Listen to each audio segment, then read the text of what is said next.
विद्यार्थी मित्रांनो, मागील लेक्चरमध्ये आपण 12 मॅथमॅटिक्समधील एक खूप महत्त्वाचा आणि स्कोरिंग चॅप्टर स्टार्ट केला होता, तो म्हणजे लिनियर प्रोग्रामिंग. ठीक आहे, ह्या चॅप्टरला आपण स्टार्ट केलं होतं आणि ह्या चॅप्टरमधले 2 टॉपिक आतापर्यंत आपले अभ्यासून झालेले आहेत. ठीक आहे, तर ते 2 टॉपिक कोणते आहेत? तर फर्स्ट म्हणजे कॉन्व्हेक्सची डेफिनेशन किंवा कॉन्व्हेक्सची जी काही कन्सेप्ट होती ती मी तुम्हाला एक्सप्लेन केलेली आहे. आणि सेकंड टॉपिक म्हणजे graphical representation of linear in equation in 2 variable. हा जो टॉपिक होता तो मी तुम्हाला डिस्कस केलेला आहे, एक्सप्लेन केलेला आहे. ठीक आहे, आता आपल्याला त्यापुढील जी नेक्स्ट कॉन्सेप्ट आहे ती आज आपल्याला ह्या लेक्चरमध्ये आपल्याला स्टार्ट करायची आहे. सो तुम्हाला एक विनंती आहे, छोटीशी विनंती आहे की जर आत्तापर्यंत तुम्ही ते प्रिव्हियस लेक्चर अभ्यासलेले नसतील तर ती जरूर अभ्यासा. त्यामध्ये जी ग्राफिकल रिप्रेझेंटेशनची जी काही कॉन्सेप्ट मी तुम्हाला एक्सप्लेन केलेली आहे ती जरूर अभ्यासा. ठीक आहे, कारण त्याच टॉपिकच्या बेसवरती आपल्याला आजच्या ह्या लेक्चरमध्ये काही महत्त्वाचे एक्झाम्पल किंवा महत्त्वाचे पॉईंट आपल्याला अभ्यासायचे आहेत, जे एक्झाममध्ये हमखास त्या टॉपिकवरती क्वेश्चन असणार आहे. ठीक आहे, सो ते व्हिडिओ नक्की अभ्यासा.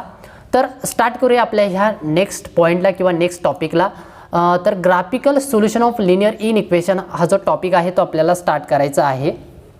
ठीक आहे, नेक्स्ट जी कॉन्सेप्ट आहे ती, आणि त्यानंतर LPPचे जे प्रॉब्लेम आहेत ते आपल्याला स्टार्ट करायचे आहेत. ठीक आहे, ग्राफिकलीच आपल्याला सर्व सिम्प्लिफाय करायचं आहे. खूप इम्पॉर्टंट टॉपिक आहे.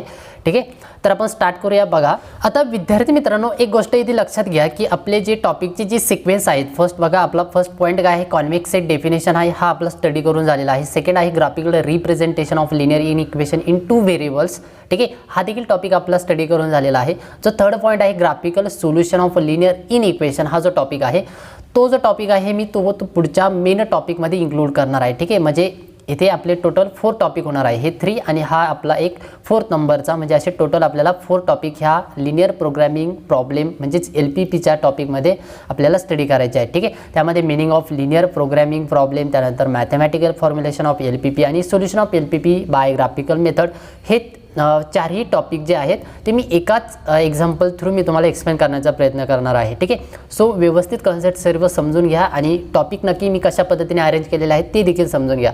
ठीक आहे, प्रत्येक टॉपिक मी तुम्हाला एक्सप्लेन करणारच आहे, त्याविषयी काही डाऊट नाही. तर बघूया, मी एक एक्झाम्पल घेतो आणि त्यावरनं मग तुम्हाला मिनिंग ऑफ लिनियर प्रोग्रामिंगचा जो मिनिंग आहे तो मी तुम्हाला एक्सप्लेन करेल. त्यानंतर मग त्याचं मॅथमॅटिकल फॉर्म्युलेशन कशा पद्धतीने आपण करणार आहोत ते देखील मी तुम्हाला त्याच प्रॉब्लेममध्ये एक्सप्लेन करेल. ठीक आहे, आणि त्याचं सोल्युशन देखील मी एक्सप्लेन करणार आहे. तर बघूया, मी यासाठी 3 टाईपचे प्रॉब्लेम मी कन्सिडर करेल. ठीक आहे, आधी मॅथमॅटिकल म्हणजे वर्ड प्रॉब्लेम आपल्याकडे गिवन असेल, तो वर्ड प्रॉब्लेम टू आपल्याकडे मॅथमॅटिकल फॉर्म्युलेशन या टाईपमधला एक प्रॉब्लेम असेल. ठीक आहे, त्यानंतर आपल्याकडे मॅथमॅटिकल इक्वेशन गिवन असतील आणि त्याचं सोल्युशन आपल्याला फाइंड करायचं असेल. ठीक आहे, आणि डायरेक्टली थर्ड टाईप म्हणजे वर्ड प्रॉब्लेम आपल्याकडे गिवन असतील आणि तो वर्ड प्रॉब्लेम आपण डायरेक्टली सॉल्व करणार आहोत. ठीक आहे, या पद्धतीने 3 टाईपचे प्रॉब्लेम तुम्हाला एक्झाममध्ये देखील विचारलेले असतात आणि त्याच मेथडने मी तुम्हाला एक्सप्लेन देखील करणार आहे. तर बघूया, बघा मी एक प्रॉब्लेम आधी कन्सिडर करतो आणि मग त्यावरून आपण ही सर्व कॉन्सेप्ट आपण अभ्यास आहे. ठीक आहे, तर बघा टाईप्स ऑफ प्रॉब्लेममध्ये आपल्याला नक्की कोणकोणत्या टाईपचे प्रॉब्लेम आपल्याला अभ्यासायचे आहेत, कोणकोणत्या टाईपचे एक्झाम्पल्स आपल्याला गिवन असणार आहेत किंवा आपल्याला अभ्यासायचे आहेत. तर बघा फर्स्ट म्हणजे आपल्याला एक वर्ड प्रॉब्लेम असणार आहे. ठीक आहे, गिवन वर्ड प्रॉब्लेम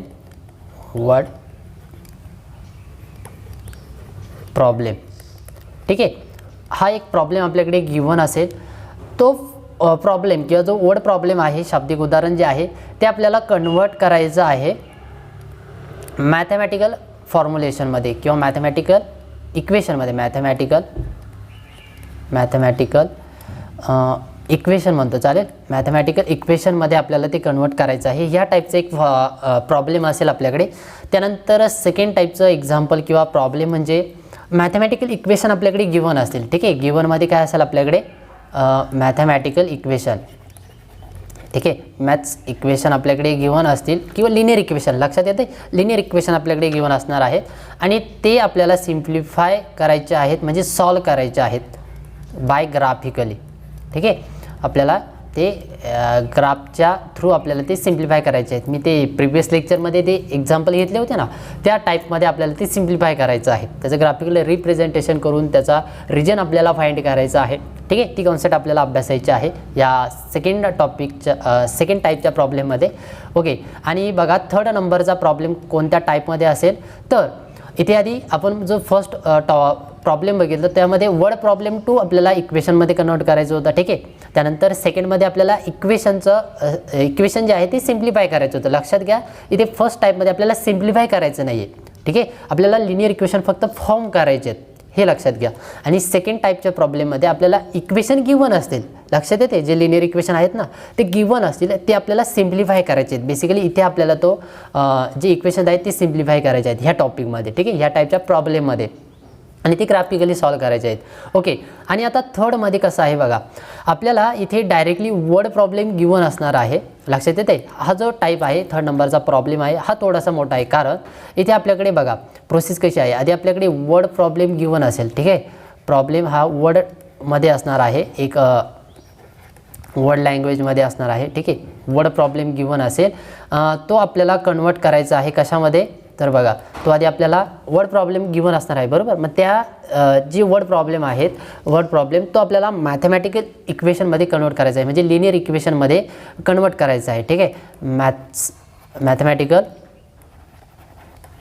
मॅथमॅटिकल इक्वेशनमध्ये आपल्याला तो कन्वर्ट करायचा आहे, ठीक आहे. मॅथमॅटिकल इक्वेशनमध्ये कन्वर्ट केल्यानंतर आपल्याला तो सिम्प्लिफाय देखील करायचा आहे, म्हणजे ते लिनियर इक्वेशन सॉल्व करायचे आहे, ठीक आहे. मग इथे अगेन मी काय म्हणतो, सॉल्व, लक्षात येते. म्हणजे बघा इथे 3 स्टेप आपल्याला फॉलो करायचे आहेत. वर्ड प्रॉब्लेम आपल्याकडे गिवन असणार आहे, ठीक आहे. तो वर्ड प्रॉब्लेम आपल्याला मॅथमॅटिकल इक्वेशनमध्ये कन्वर्ट करायचा आहे, इन इक्वेशनमध्ये कन्वर्ट करायचं आहे, आणि इक्वेशन आपल्याला ते सिम्प्लिफाय करायचे आहे तिथे बाय ग्राफिकली, ठीक आहे. ग्राफच्या थ्रू आपल्याला ते सिम्प्लिफाय करायचे आहेत, म्हणजे इथे सॉल्व करायचे आहेत, ठीक आहे. आणि मग त्यावरनं आपल्याला इथे एक्स वायची व्हॅल्यू भेटणार आहे, ठीक आहे. जे अननोन व्हेरिएबल्स आहेत त्याची व्हॅल्यू आपल्याला भेटत असते बेसिकली, ठीक आहे. असे 3 टाईपचे प्रॉब्लेम, 3 टाईपचे एक्झाम्पल आपल्याला ह्या पूर्ण चॅप्टरमध्ये बेसिकली आपल्याला अभ्यासायचे आहे, ठीक आहे. आणि हीच महत्त्वाची कॉन्सेप्ट आहे, हीच मेन कॉन्सेप्ट आहे. आणि याच टॉपिकवरती तुम्हाला एक्झाममध्ये ह्या 3 प्रॉब्लेमपैकी कोणता तरी एका टाईपचा क्वेश्चन तुम्हाला विचारलेलाच असतो, लक्षात येते.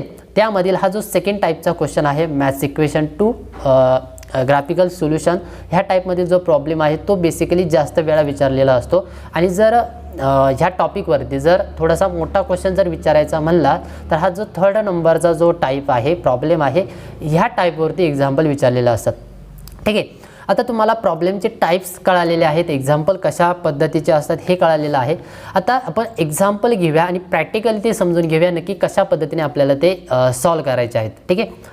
बघा एकदम सिंपल आहे, इझी आहे. तर मी आधी फर्स्ट प्रॉब्लेम कन्सिडर करतो, वर्ड प्रॉब्लेम घेतो, ठीक आहे. वर्ड प्रॉब्लेम घेतो आणि त्यावरनं मॅथमॅटिकल इक्वेशन फॉर्म करतो, ठीक आहे. म्हणजे फर्स्ट टाईपचा प्रॉब्लेम जो आहे ना, हा प्रॉब्लेम बघा फर्स्ट टाईपचं जे प्रॉब्लेम एक्झाम्पल आहे ते आधी आपण कन्सिडर करूया, त्यानंतर सेकंड टाईपमधलं एक्झाम्पल कन्सिडर करता येईल, आणि त्यानंतर थर्ड टाईपचं, ठीक आहे. म्हणजे तिन्ही टाईपचे मी प्रॉब्लेम कन्सिडर करणार आहे, तुम्हाला एक्सप्लेन करणार आहे. तर बघा फर्स्ट प्रॉब्लेममध्येच आपण कशा पद्धतीने काही डेफिनेशन देखील आपल्याला अभ्यासायचे आहेत, तर त्या फर्स्ट प्रॉब्लेममध्ये देखील क्लिअर होतील, ठीक आहे.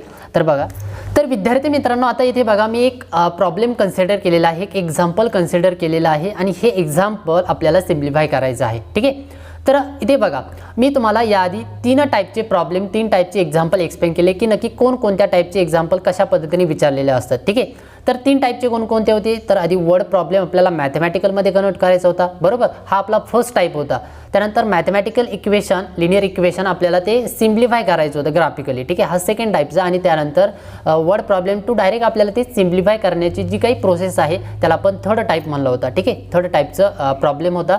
तर त्यापैकी जो फर्स्ट टाईपचा प्रॉब्लेम होता म्हणजे word problem to mathematical equation, ह्या टाईपमध्ये जो प्रॉब्लेम होता तो एक्सप्लेन करण्यासाठी मी इथे एक्झाम्पल कन्सिडर केलेला आहे, ठीक आहे. तर हे एक्झाम्पल व्यवस्थित समजून घ्या. बघा मी आधी रीड करतो आणि त्यानंतर मग त्याचं सोल्युशन कशा पद्धतीने आपल्याला सिम्प्लिफाय करायचं आहे, म्हणजे त्यावरनं त्या वर्ड प्रॉब्लेमला लिनियर इक्वेशन कशा पद्धतीने फॉर्म करायचे आहेत ते मी तुम्हाला एक्सप्लेन करेल, ठीक आहे. तर बघा एक्झाम्पल नंबर फर्स्ट, एक्झाम्पल व्यवस्थित समजून घ्या आधी. आपल्याकडे एक लेंदी वर्ड प्रॉब्लेम आहे, जरी तो दिसायला लेंदी असला तर त्याचं सोल्युशन एकदम सिंपल आहे, सिम्प्लिफाय करण्याची मेथड एकदम इझी आहे. बघा तर फर्स्ट जो प्रॉब्लेम आहे आपल्याकडे या पद्धतीने आहे बघा. A company manufacture 2 types of chemicals A and B, ठीक आहे. एक कंपनी आहे की जी 2 टाईपचे केमिकल मॅन्युफॅक्चर करते, ठीक आहे. 2 टाईपचे केमिकल्स ती तयार करते. तर बघा पुढे काय दिलेलं आहे, each chemical requires 2 types of raw materials P and Q. ठीक आहे. प्रत्येक केमिकल फॉर्म करण्यासाठी तयार करण्यासाठी 2 टाईपचे रॉ मटेरियल्स लागत आहेत. ठीक आहे. त्या केमिकल तयार करण्यासाठी P and Q हे 2 रॉ मटेरियल आहे. रॉ मटेरियल कळते, रॉ मटेरियल म्हणजे जे प्रोडक्ट आपण फॉर्म करतो ते फॉर्म करण्यासाठी डायरेक्टली ते प्रोडक्ट फॉर्म होत नाही. ठीक आहे. म्हणजे कच्चा माल, थोडक्यात कच्चा माल म्हणजेच रॉ मटेरियल. तर ते रॉ मटेरियल किती 2 रॉ मटेरियल लागतात P and Q कोणत्या केमिकल फॉर्म करण्यासाठी, तर A टाईपचं एक केमिकल आहे आणि एक B टाईपचं केमिकल आहे. ठीक आहे. केमिकल फॉर्म करण्यासाठी 2 रॉ मटेरियल लागतात P and Q. ओके, इथपर्यंत आपल्याकडे काहीतरी दिलेलं आहे. पुढे काय दिलेलं आहे बघा, यूज फॉलोइंग डाटा. पुढे जो काही चार्ट दिलेला आहे त्यावरनं आपल्याला तो प्रॉब्लेम किंवा ते लिनियर इक्वेशन आपल्याला फॉर्म करायचं आहे. तर बघा हा जो डाटा आहे टेबलमध्ये फॉर्म केलेला तो व्यवस्थित समजून घ्या. इथे केमिकल्स दिलेले आहेत, 2 टाईपचे आपल्याला केमिकल फॉर्म करायचे आहेत किंवा ती कंपनी फॉर्म करते. ठीक आहे. तर केमिकल्स इथे बघा A and B हे 2 टाईपचे केमिकल्स आहेत, बरोबर.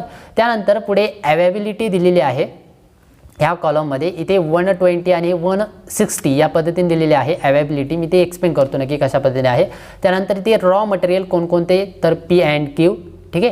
तर रॉ मटेरियल यूज ह्या A केमिकलसाठी रॉ मटेरियल किती लागतं आहे, 3 लागतं आहे.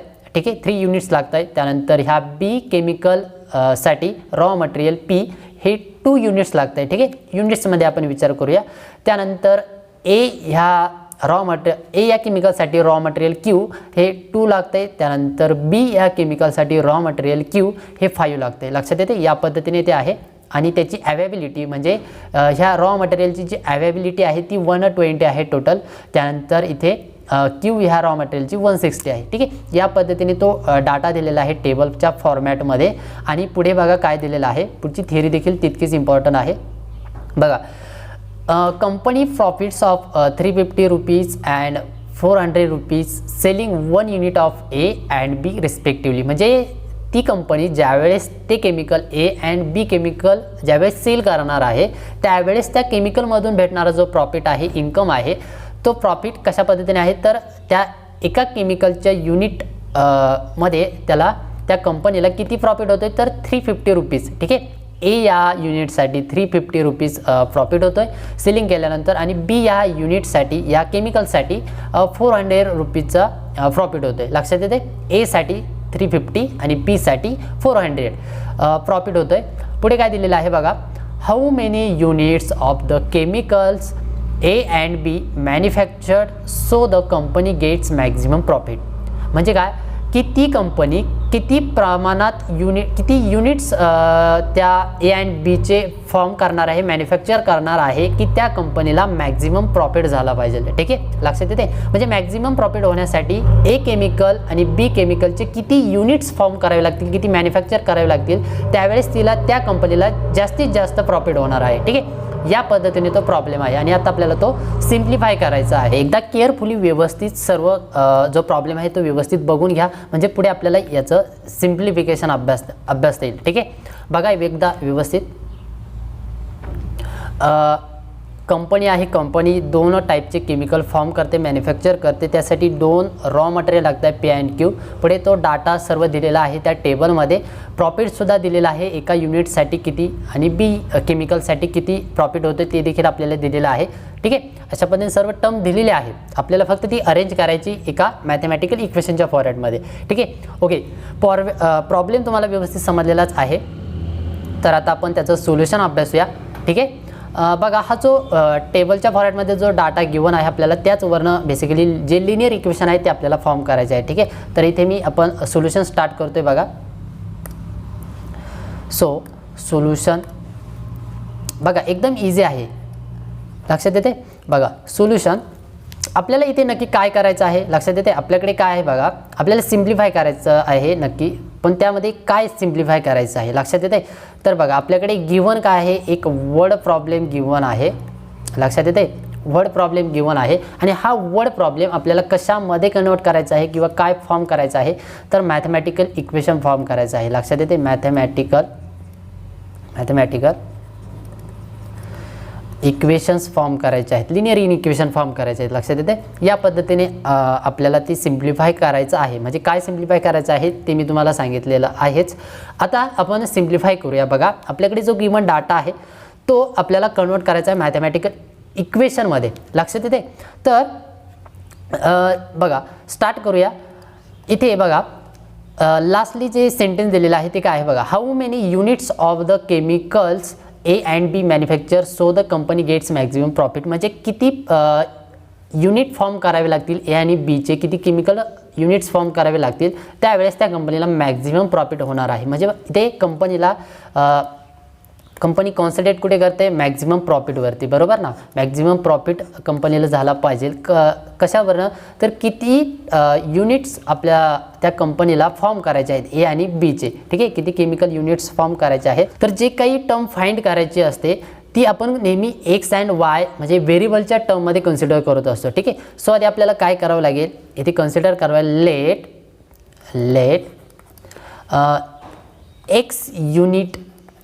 X unit of A chemical ती फॉर्म करेल. सपोज असं आपण कन्सिडर करूया. ठीक आहे, x unit of A chemical. ठीक आहे, केमिकल अँड वाय युनिट आपण कन्सिडर करूया, y units of B chemicals. ठीक आहे, एक्स जे युनिट्स आहेत ते ए केमिकल्ससाठी आपण कन्सिडर करूया आणि वाय युनिट जे आहेत जे काही फॉर्म होणार आहेत त्यासाठी आपण कन्सिडर करतोय. तर वाय युनिट्स ह्या बी केमिकल्ससाठीचे असणार आहेत. ठीक आहे, तेवढे युनिट्स थोडक्यात फॉर्म होत आहे आणि त्या एक्स अँड वायवरनं मॅक्झिमम प्रॉफिट होणार आहे. ठीक आहे, आता बेसिकली एक्स आणि वाय ते आपल्याला पुढे सिम्प्लिफाय केल्यानंतर त्याचे व्हॅल्यू भेटतील.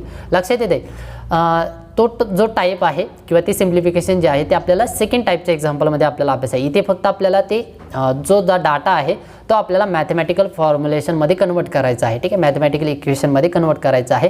तर आपण एक्स वाय युनिट कन्सिडर केलेले आहे. आता आपण जाऊया वरच्या टेबलकडे. बघा टेबलमध्ये जी काही जो डाटा दिलेला आहे त्यावरनं मग आपण इथे अरेंज करूया इक्वेशन कशा पद्धतीने भेटत आहे. लक्षात येते, तर एक्स युनिट ऑफ ए आहे, वाय युनिट्स ऑफ बी आपण असं कन्सिडर केलेलं आहे. आता वरती डाटामध्ये बघा इथे काय सांगितलेलं आहे, तर जे केमिकल्स आहेत ते ए आणि बी आहे. ए या केमिकल्ससाठी जे रॉ मटेरियल पी लागते ते किती आहे, 3 आहे. ठीक आहे, आणि जे क्यू दोन्हीही रॉ मटेरियल लागतं आहे. लक्षात घ्या, ए हे जे केमिकल आहे ते फॉर्म करण्यासाठी मॅन्युफॅक्चर करण्यासाठी 2 रॉ मटेरियल लागत आहे.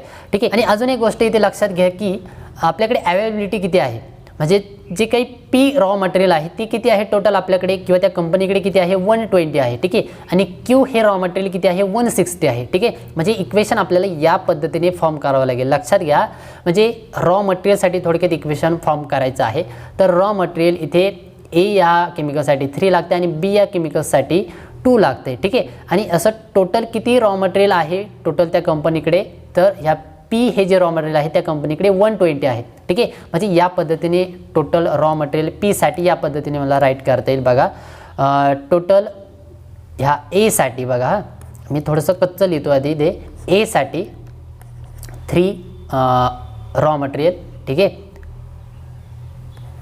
पी आणि इथे क्यू म्हणतो रॉ मटेरियल. ए साठी 3 लागते आणि क्यू किती लागते, 2 लागते, बरोबर ना, या पद्धतीने. आणि बी या साठी बी केमिकलसाठी किती लागते, तर बी या केमिकलसाठी P2 लागतोय आणि Q5 लागतोय. ओके, P2 आणि Q5 लागतोय या पद्धतीने आहे. टोटल किती आहे, हे P जे आहे ते टोटल आहे 120 आणि इकडे आय थिंक 160 आहे. ओके 160 आहे टोटल रॉ मटेरियल 160 आहे. ठीक आहे, आता हे आपल्याला फक्त मॅथमॅटिकली राईट करायचं आहे. कशा पद्धतीने बघा, तर टोटल किती पी हे जे रॉ मटेरियल आहे ती टोटल केमिकलसाठी किती लागणार आहे. बघा टोटल किती लागणार आहे लक्षात येते, तर 3 इंटू हे टोटल सपोज एक्स युनिट आहे, बरोबर ना, x unit of A chemicals म्हणजे टोटल हे एवढे युनिट्स फॉर्म होणार आहेत ए केमिकलचे. आणि y units of B chemicals, तर म्हणजे बी केमिकलचे किती युनिट्स, वाय इंटू बी आपण कन्सिडर करूया. ठीक आहे, म्हणजेच आपल्याला इथे किती कसं म्हणता येईल, हे ब्रॅकेटमध्ये म्हणतो मी, चालेल या पद्धतीने बघा. म्हणजे इथे आपल्याला पीचे रॉ मटेरियल आहे ते किती लागणार आहे टोटल, तर 3x ठीक आहे प्लस 2 इंटू वाय. ठीक आहे, म्हणजे 3 रॉ मटेरियल बघा, 3 रॉ मटेरियल ह्या ए केमिकलसाठी ए जो केमिकल आहे त्यासाठी एक्स युनिट कन्सिडर केले आहेत, बरोबर ना, म्हणून येते 3x प्लस 2 × वाय, वाय हे कोणासाठी आहे, सेकंड जे युनिट आहे, सेकंड जे केमिकल आहे बी केमिकल, त्यासाठी आपण वाय कन्सिडर केलेला आहे त्या युनिटसाठी. सो 2y म्हणजे 3x + 2y is equal to, त्याची अवेबिलिटी किती आहे, 120 आहे. म्हणजे त्या 120 युनिटपर्यंत ती कंपनी मॅन्युफॅक्चर करणार आहे. ठीक आहे, एकदा ते रॉ मटेरियल संपलं तर तिथून पुढे त्या कंपनीला मॅन्युफॅक्चर करता येणार नाही. ठीक आहे, म्हणजे इथपर्यंत 120 पर्यंत ती कंपनी मॅन्युफॅक्चर करणार आहे. ठीक आहे ना, लक्षात येते बघा. आणि इथपर्यंत म्हणजे लेस दॅन ऑर इक्वल टूची कंडिशन मला राईट करता येईल. ठीक आहे, इज इक्वल टू आणि त्याच्यापेक्षा कमी देखील करू शकते. म्हणजे लक्षात घ्या, सपोज त्या कंपनीकडे 120 रॉ मटेरियल आहेत, पीचे युनिट आहेत. ठीक आहे, 120 पैकीच ती यूज करू शकते. 120 पेक्षा जास्त यूज करणार आहे का, नाही करणार, कारण त्याच्याकडे अवेलेबलच तेवढे, लक्षात येते ना, अवेलेबलच रॉ मटेरियल तेवढं आहे. एकतर त्या अवेलेबल मटेरियलपेक्षा ती एकतर कमी यूज करेल, लक्षात येते, ते रॉ मटेरियल कमी यूज करेल किंवा तिथपर्यंत यूज करणार आहे. म्हणजे त्या 120 पूर्ण यूज करणार आहे किंवा त्याच्यापेक्षा कमी, त्याच्यापेक्षा जास्त करू शकत नाही. म्हणून आपण इथे लेस दॅन ऑर इक्वल टूचं साईन पुट केलेलं आहे, हे लक्षात घ्या. कळतंय, मॅथमॅटिकल फॉर्म्युलेशनमध्ये किंवा मॅथमॅटिकल ज्यावेळेस आपण राईट करणार आहोत त्यावेळेस ही गोष्ट महत्त्वाची आहे की इथे लेस दॅन घ्यायचं की ग्रेटर दॅन घ्यायचं की इक्वल घ्यायचं, लक्षात येते. तर ती कन्सेप्ट समजण्यासाठी बघा इथे व्यवस्थित समजून घ्या. अवेबिलिटी किती आहे त्या कंपनीकडे, त्या रॉ मटेरियलची टोटल 120 आहे, बरोबर. म्हणजे थोडक्यात ते पी जे रॉ मटेरियल आहे ते कंपनीकडे 120 इतकं आहे. ठीक आहे, रॉ मटेरियल. तर ती कंपनी ते केमिकल, जे काही केमिकल फॉर्म करायचं आहे ते केमिकल फॉर्म करण्यासाठी ते रॉ मटेरियल 120 युनिट यूज करेल, एकतर पूर्ण युनिट यूज करेल किंवा त्या युनिट जेवढं काय अवेलेबल आहे त्याच्यापेक्षा कमी करणार आहे. त्याच्यापेक्षा जास्त करेल का, नाही करणार, लक्षात येते. जास्त करायचं असेल तर त्याला विकत घ्यावं लागेल नवीन, लक्षात येते. मग तो परत ते एक्झाम्पल चेंज होईल, लक्षात येते. बेसिकली जेवढं आपल्याकडे गिवन आहे तेच आपल्याला सॉल्व करायचं आहे. ओके, तर 120 रॉ मटेरियल त्याकडे त्या कंपनीकडे गिवन आहे, तर ते 120 इतकंच यूज करेल, इतकंच म्हणजे म्हणून इथे इक्वलची कंडिशन येईल. ठीक आहे, एकतर ते पूर्ण युनिट यूज करणार आहे किंवा त्यापेक्षा कमी. कमी म्हणल्यानंतर इथे आपल्याला लेस दॅनचं साईन अप्लाय करावं लागेल, लक्षात येते. आणि इकडे काय आहे, प्रोडक्टचं इक्वेशन आहे, त्या केमिकल किती नंबर ऑफ युनिट्स फॉर्म करणार आहे ते रॉ मटेरियल घेऊन, तर त्यामध्ये इथे इक्वेशन फॉर्म केलं, लक्षात येते. म्हणजे इथे आपण हे जे इक्वेशन राईट केलेलं आहे हे कोणासाठी आहे, तर रॉ मटेरियलसाठी आहे. कोणत्या रॉ मटेरियलसाठी लिहिलेलं आहे, तर पी या रॉ मटेरियलसाठी लिहिलेलं आहे. ठीक आहे, मग मी ते इथे राईट करतो बघा. हे जे इक्वेशन आहे ना, हे कुठून लिहिलेलं आहे, तर या डाटावरनं. आणि हे कोणाचं आहे, तर इथे पी रॉ मटेरियल. ठीक आहे, पी रॉ मटेरियल. ठीक आहे, ह्या पी रॉ मटेरियलसाठी मी हे इक्वेशन राईट केलेलं आहे. Similarly total Q raw material किती लागणार आहे, तर त्यासाठी आपल्याला एक इक्वेशन भेटेल. ज्या पद्धतीने आपण इथे फाइंड केलं त्याच पद्धतीने बघा. क्यू ह्या रॉ मटेरियलसाठी ए या केमिकलसाठी 2 युनिट्स लागत आहे रॉ मटेरियलचे क्यूचे, आणि बी हे केमिकल मॅन्युफॅक्चर करण्यासाठी क्यूचे 5 युनिट्स लागत आहे. ठीक आहे, म्हणजे टोटली 2 आणि हे 5 बघा, म्हणजे ती या पद्धतीने राहता येईल. तर 2 × x. ठीक आहे, ह्या ए केमिकलसाठी, आणि त्यानंतर 5 × y. ठीक आहे, आणि अवेबिलिटी किती आहे, 160 आहे. म्हणजे अगेन म्हणजे मला त्याच पद्धतीने राईट करता येईल, लेस दॅन ऑर इक्वल टू, म्हणजे 160 इतकंच ते रॉ मटेरियल यूज करणार आहे की त्यापेक्षा कमी करेल, लक्षात येते या पद्धतीने. आणि हे कोणाचं रॉ मटेरियल झालं, टोटल रॉ मटेरियल कोणाचं आहे, हे क्यूचं आहे. टोटल एवढं लागणार आहे क्यू ह्या रॉ मटेरियलसाठी, हे इक्वेशन होतं. ठीक आहे, क्यू रॉ मटेरियल. ओके, बघा 2 इक्वेशन फॉर्म केलेले आहेत आतापर्यंत आपण रॉ मटेरियलसाठीचे. टोटल रॉ मटेरियल किती त्यावरनं हे इक्वेशन फॉर्म होईल. ठीक आहे, पीसाठीचं. आणि टोटल क्यूचं रॉ मटेरियल किती लागणार आहे त्या 2 केमिकल युनिट्स फॉर्म करण्यासाठी, तर एवढं मटेरियल लागणार आहे. ठीक आहे, ओके. तर इथपर्यंत जे आता आपण इक्वेशन फॉर्म केलेले आहेत ते कोणत्या डाटावरनं फॉर्म केलेले आहेत, तर या टेबलवरनं. ठीक आहे ना, ह्या टेबलमध्ये जे काही गिवन दिलेलं होतं त्यावरनं आपण ते लिनियर इक्वेशन फॉर्म केलेलं आहे. ठीक आहे, आपण रॉ मटेरियलसाठीचं इक्वेशन फॉर्म केलेलं आहे. पुढे बघा, पुढे काय दिलेलं आहे, तर कंपनी प्रॉफिट्स म्हणजे प्रॉफिटची टर्म दिलेली आहे पुढे. ए ह्या केमिकल युनिटसाठी, ए या केमिकलसाठी 1 युनिटसाठी किती प्रॉफिट होतोय तर 350 आणि बी ह्या केमिकलसाठी 400 रुपीजचा प्रॉफिट होतोय. लक्षात येते. मग त्यावरून आपल्याला एक इक्वेशन फॉर्म करता येईल बघा. टोटल जे कंपनी मॅन्युफॅक्चर करणार आहे ते आपण कन्सिडर केलेले आहेत एक्स युनिट, ठीक आहे ना, ए या केमिकलसाठी, आणि बी या केमिकलसाठी आपण कन्सिडर केलेलं आहे वाय युनिट. ठीक आहे. टोटल किती युनिट फॉर्म करते कंपनी आपण कन्सिडर केलेलं आहे ते एक्स वायच्या फॉर्मॅटमध्ये. मग आपल्याला एक केमिकल युनिट जर सेल केलं तर त्याचं प्रॉफिट आपल्याला गिवन आहे. ठीक आहे. म्हणजे बघा इथे मी राईट करतो ते, सपोज 1 युनिट ऑफ केमिकल ए, ठीक आहे, केमिकल ए, आणि नेक्स्ट आहे 1 युनिट ऑफ केमिकल बी. एक युनिट जर सेल केलं तर कंपनीला प्रॉफिट किती होतोय, ए साठी या केमिकलसाठी 350, बरोबर ना, आणि बी साठी प्रॉफिट होतोय 400 रुपीज. लक्षात येते. एका युनिटसाठी दिलेला आहे. आणि फायनली काय विचारलं होतं आपल्याला की how many units of the chemicals A and B manufacture. ठीक आहे. म्हणजे कंपनी ए आणि बीचे किती युनिट्स फॉर्म करणार आहे, मॅन्युफॅक्चर करणार आहे, तर ते आपण कन्सिडर केलं होतं एक्स अँड वायमध्ये, बरोबर ना. टोटल थोडक्यात ए ह्या केमिकलचे एक्स युनिट फॉर्म करते आणि बी या केमिकलचे वाय युनिट्स फॉर्म करते, असं आपण कन्सिडर केलेलं आहे. टोटल जे काही निघणार आहेत, फाइंड होणार आहेत, ते एक्स आणि वायच्या फॉर्मॅटमध्ये फाइंड होणार आहेत. ठीक आहे. असं आपण कन्सिडर केलेलं आहे. एक्स युनिट काहीतरी एचे फाइंड होतील, ठीक आहे, मॅन्युफॅक्चर होतील, आणि वाय हे काहीतरी बी केमिकलची युनिट फाइंड होतील, ठीक आहे, मॅन्युफॅक्चर होतील. सो त्यावरनं मग आपल्याला इथे बघा त्याच वरनं कशा पद्धतीने, तर 1 युनिटसाठी किती प्रॉफिट होतोय 350. तर मग जर कंपनीने जर टोटली सपोज एक्स युनिट जर मॅन्युफॅक्चर केले, कोणत्या केमिकलसाठी, ए या केमिकलसाठी, बरोबर ना. एक्स हा कोणासाठी होता, ए साठी. एक्स युनिट, इथे unit, X unit of chemical A साठी, तर किती टोटल प्रॉफिट होईल, तर 1 युनिटसाठी 350 आहे. म्हणजे जर एक्स युनिट जर झालं तर आपल्याला इथे लिहिता येईल 350 इंटू एक्स. कळतंय. या पद्धतीने इतक्या रुपीचा प्रॉफिट त्या कंपनीला होणार आहे. लक्षात येते. 350 इंटू एक्स. आणि similarly Y unit of chemical बी,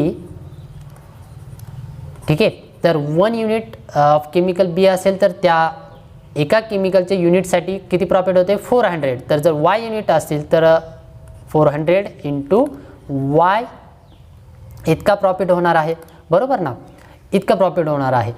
म्हणजेच मला तो या पद्धतीने मॅथमॅटिकली या पद्धतीने राईट करता येईल. सो आणि तो प्रॉफिट कसा आहे, जो प्रॉफिट आहे तो कसा सांगितलेला आहे, मॅक्सिमाइज सांगितलेला आहे, बरोबर ना. बघा इथे काय सांगितलेलं आहे, कंपनी गेट्स मॅक्झिमम प्रॉफिट, बरोबर. मॅक्झिमम प्रॉफिट झाला पाहिजे, म्हणजे मी इथे असं राईट करायला आता ते बघा, मॅक्झिमम प्रॉफिट झाला पाहिजे म्हणून इथे मी असं राईट करेल. प्रॉफिट हा ऑलवेज मॅक्झिममच असणार आहे. अशी कोणती कंपनी नसेल की ती कंपनी कन्सिडर करेल की आपल्याला मिनिमम प्रॉफिट झाला पाहिजे, ठीक आहे, तो मॅक्झिममच असणार आहे. सो इथे मॅक्सिमम प्रॉफिट, ठीक आहे, मॅक्स प्रॉफिट म्हणतो मी फक्त, मॅक्सिमम प्रॉफिट, त्या इक्वेशनला काहीतरी मी झेड कन्सिडर करतो. लक्षात येते. आपल्याला ते पुढे याच पद्धतीने ते यूज करायचं आहे. मॅक्सिमम प्रॉफिट ऑफ झेड, ठीक आहे, जे काही इक्वेशन आहे ते कसं, तर इथे ए या केमिकलसाठी 350 वाय प्लस टोटल प्रॉफिट, बरोबर ना. दोन्ही युनिट ते सेल करणार आहे, मग दोन्ही मिळून किती प्रॉफिट होणार आहे, त्यामुळे ॲडिशन, तर 400 इंटू वाय. कळतंय.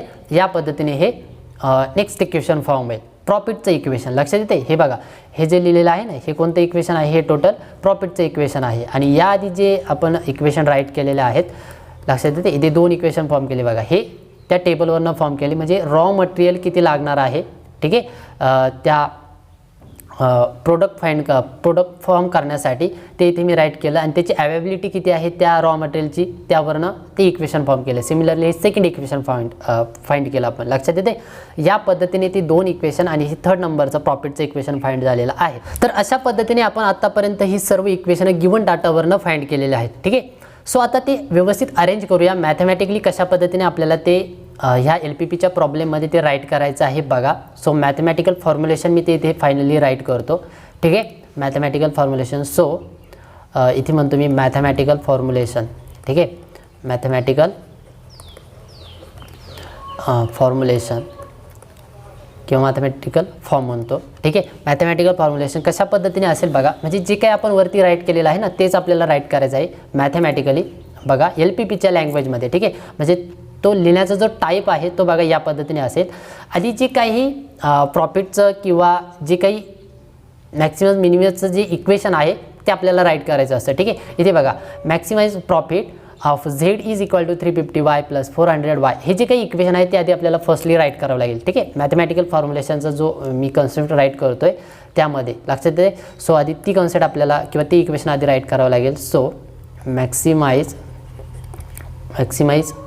फक्त तेच लिहितो, maximize of Z is equal to किती इक्वेशन आहे ते 350Y सॉरी ओके 350X पाहिजे होते ते, बरोबर ना, माझ्याकडून ते Y राईट केलेलं आहे. सो आणि इथे पण बघा इथे किती येणार आहे X युनिट येणार आहे, बरोबर ना.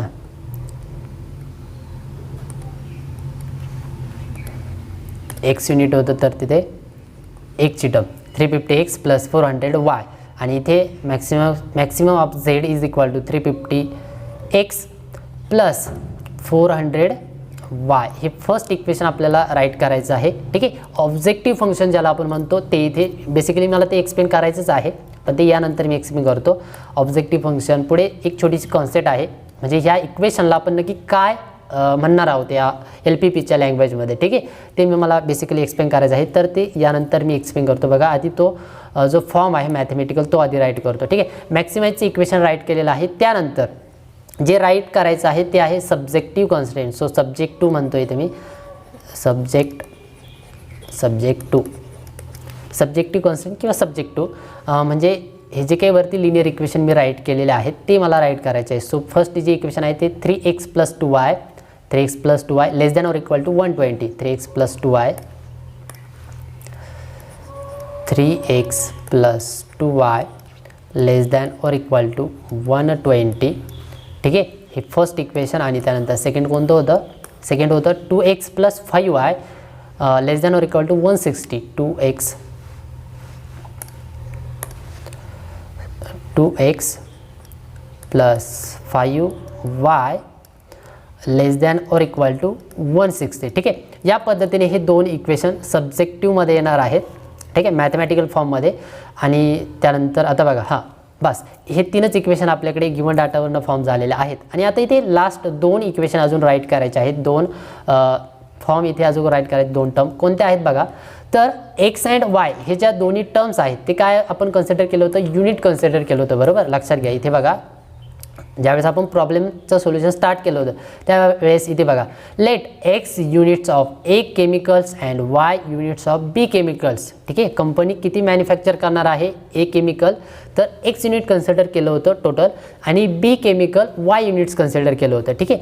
आता लक्षात घ्या कंपनी ज्यावेळेस मॅन्युफॅक्चर करणार आहे त्यावेळेस ते जे काही युनिट्स फॉर्म होणार आहेत ते निगेटिव्हमध्ये असणार आहेत की पॉझिटिव्हमध्ये असणार आहेत, तर ऑब्व्हियसली पॉझिटिव्हमध्ये असणार आहेत. लक्षात येते म्हणजे काय, तर ती कंपनी जे काही युनिट्स फॉर्म करणार आहेत, ठीक आहे, 20-50 जे काही फॉर्म करणार आहेत ते पॉझिटिव्हच्या टर्ममध्ये असतील, ठीक आहे. निगेटिव्ह कधी फॉर्म करणार नाहीत, ठीक आहे, किंवा आता ती फाईन पण होणार नाही. लक्षात येते मॅन्युफॅक्चर पण होणार नाही. निगेटिव्हमध्ये कधी होईल का, तर ऑब्व्हियसली होणार नाही. म्हणजे जे काही युनिट्स मॅन्युफॅक्चर होणार आहेत ते ऑलवेज कशा असणार आहेत, एकतर कंपनी ती मॅन्युफॅक्चर किंवा ते ए केमिकलचं जे युनिट आहे ते एकतर फॉर्मच होणार नाही, एकतर ते झिरो असेल. लक्षात येते फॉर्म होणार नाही म्हणजे झिरो असेल, मॅन्युफॅक्चर करणार नाही. किंवा जर मॅन्युफॅक्चर झालेच किंवा केले तर ते किती असणार आहेत, तर ते पॉझिटिव्हच्या टर्ममध्ये असणार आहेत, ठीक आहे. 2, 3, 1, 2, 3 या फॉर्मॅटमध्ये ते किती असू शकतात. लक्षात येते माझा सांगण्याचा हेतू काय आहे की थोडक्यात जे काही युनिट्स आहेत ते निगेटिव्हमध्ये नसणार आहेत, ते पॉझिटिव्ह काहीतरी युनिट्स ते कंपनी मॅन्युफॅक्चर करेल, ठीक आहे, अथवा एकही फॉर्म करणारे किंवा मॅन्युफॅक्चर करणार नाही. लक्षात येते या पद्धतीने, म्हणजे मला ती कंडिशन या पद्धतीने राईट करता येतील. जी एक्स आणि वायची जी काही कंडिशन आहे ती या पद्धतीने असेल. म्हणजे इथे मला फायनली एक ज्या दोन टर्म्स राईट करायच्या आहेत त्या बघा या पद्धतीने असतील. अँड कॉमा इथे एक्स हे एक युनिट कन्सिडर केलं होतं, बरोबर, आणि वाय एक युनिट कन्सिडर केलं होतं. हे ऑलवेज कसं असणार आहे, पॉझिटिव्ह असणार आहे. लक्षात येते ऑर इक्वल टू 0 असणार आहे. बघा दोन्ही टर्म एकतर इज इक्वल टू 0 असेल किंवा greater than or equal to greater than 0 असेल. लक्षात येते, दोन्ही टर्म एकतर 0 असतील, ठीक आहे, म्हणजे ती कंपनी एकतर 0 युनिट फॉर्म करेल. लक्षात येते, किंवा 0पेक्षा जास्त युनिट फॉर्म करेल, 1 2 3 5 अप टू जे काही असतील ते. लक्षात येते, म्हणजे थोडक्यात सांगायचं हेतू काय की जे काही युनिट्स फॉर्म होणार आहेत ते एकतर पॉझिटिव्हच्याच फॉर्मॅटमध्ये फॉर्म होतील, काहीतरी positive number of units form होतील, बट ते निगेटिव्हमध्ये नसणार आहे. ठीक आहे, ही कंडिशन ऑलवेज असणार आहे, इथे प्रत्येक प्रॉब्लेममध्ये असणार आहे. लक्षात येते, ओके. तर इथपर्यंत आपल्याला ते फॉर्म करायचं होतं. मॅथमॅटिकल फॉर्म आहे तो. बघा मी पुन्हा एकदा सांगतो, इथे आपण नक्की काय केलेलं आहे. मॅथमॅटिकल फॉर्ममध्ये आपण मॅक्सिमम जे काही प्रॉफिटचं इक्वेशन होतं इथे ते आपण राईट केलं. Maximum of Z is equal to 350x plus 400y. ठीक आहे, त्यानंतर जे काही लिनियर इक्वेशन आपण फाइंड केले होते आधी ते मी ते सब्जेक्ट टू म्हणलं आणि त्यानंतर पुढे राईट केलं 3x plus 2y less than or equal to 120. त्यानंतर 2x plus 5y less than or equal to 160. ठीक आहे, हे दोन लिनियर इक्वेशन. आणि त्यानंतर काय सांगितलं की जे काही युनिट्स टोटल फॉर्म होणार आहेत किंवा जे काही व्हेरिएबलची टर्म आहे ती ऑलवेज कशी असणार आहे, एकतर 0 असणार आहे किंवा पॉझिटिव्ह असणार आहे. म्हणून मी इथे डायरेक्टली लिहिलं x greater than or equal to 0 and y greater than or equal to 0. ठीक आहे, असे हे 4 इक्वेशन या सब्जेक्टिव्हमध्ये असणार आहे. लक्षात येते. आता बघा याचा थोडासा मिनिंग व्यवस्थित समजून घ्या. इथे जे मी काही राईट केलेलं आहे ना हे पुढे बेसिकली तुम्हाला यूज करायचं आहे. याचा एक LPP मध्ये याला वेगळा वर्ड आहे. नक्की ह्या इक्वेशनला आपण काय म्हणणार आहोत, इथे सब्जेक्टिव्ह लिहिलेलं आहे याला काय म्हणणार आहोत. ठीक आहे, बेसिकली ते राईट केलेलंच आहे, फक्त तिथे समजून घ्या. ठीक आहे, तर हे जे काही फर्स्ट इक्वेशन आहे आपलं max of Z is equal to 350x plus 400y, हे जे काही इक्वेशन आहे याला आपण ऑब्जेक्टिव्ह फंक्शन म्हणणार आहोत. ठीक आहे, आणि हे ऑब्जेक्टिव्ह फंक्शन हे दोन टाईपमध्ये असते. एकतर इथे बघा आपल्याला जो फर्स्ट टाईप दिलेला आहे हा प्रॉफिटच्या फॉर्ममध्ये दिलेला आहे. ठीक आहे, म्हणजे एकतर तुम्हाला प्रॉफिटच्या फॉर्ममध्ये इक्वेशन असेल किंवा त्या एक्झाम्पलमध्ये प्रॉब्लेममध्ये प्रॉफिट विचारलेला असेल, मॅक्झिमम प्रॉफिट विचारलेला असेल किंवा मिनिमम कॉस्ट विचारलेली असेल. ठीक आहे, या पद्धत दोनच टाईपमध्ये तुम्हाला प्रॉब्लेम गिव्हन असतो, विचारलेला असतो. ठीक आहे, तर प्रॉफिट हा ऑलवेज मॅक्सिमम असणार आहे. कोणतीही कंपनी असं कन्सिडर करणार नाही किंवा म्हणणार नाही की आम्हाला मिनिमम प्रॉफिट झाला पाहिजे, आम्हाला त्या प्रोडक्टच्या सेल केल्यानंतर आम्हाला लॉस झाला पाहिजे. ठीक आहे, म्हणजे ऑलवेज तो प्रॉफिट कसा असणार आहे त्या कंपनीसाठी किंवा नेहमी तो प्रॉफिट आपल्याला कसा गिव्हन असणार आहे, मॅक्सिमाइज असणार आहे. ठीक आहे, आणि एकतर असं पण असू शकतं की जी कॉस्ट आहे ती कशी लागली पाहिजे त्या प्रोडक्टसाठी, मिनिमम लागली पाहिजे. ठीक आहे, म्हणजे मिनिमम कॉस्ट आणि मॅक्झिमम प्रॉफिट. म्हणजे इथे ऑब्जेक्टिव्ह फंक्शन कोणत्या टाईपमध्ये असेल तर प्रॉफिटच्या टाईपमध्ये असेल किंवा कॉस्टच्या टाईपमध्ये असेल. ठीक आहे, लक्षात येते. म्हणजे त्या प्रॉब्लेममध्ये प्रॉफिट तुम्हाला मॅक्सिमम विचारलेला असेल किंवा मिनिमम कॉस्ट विचारलेली असेल. ठीक आहे, म्हणजे ते झालं तुमचं ऑब्जेक्टिव्ह फंक्शन. इथे आपल्याला काय विचारलं होतं बघा, मॅक्सिमम प्रॉफिट किती होणार आहे हे विचारलं होतं, बरोबर ना.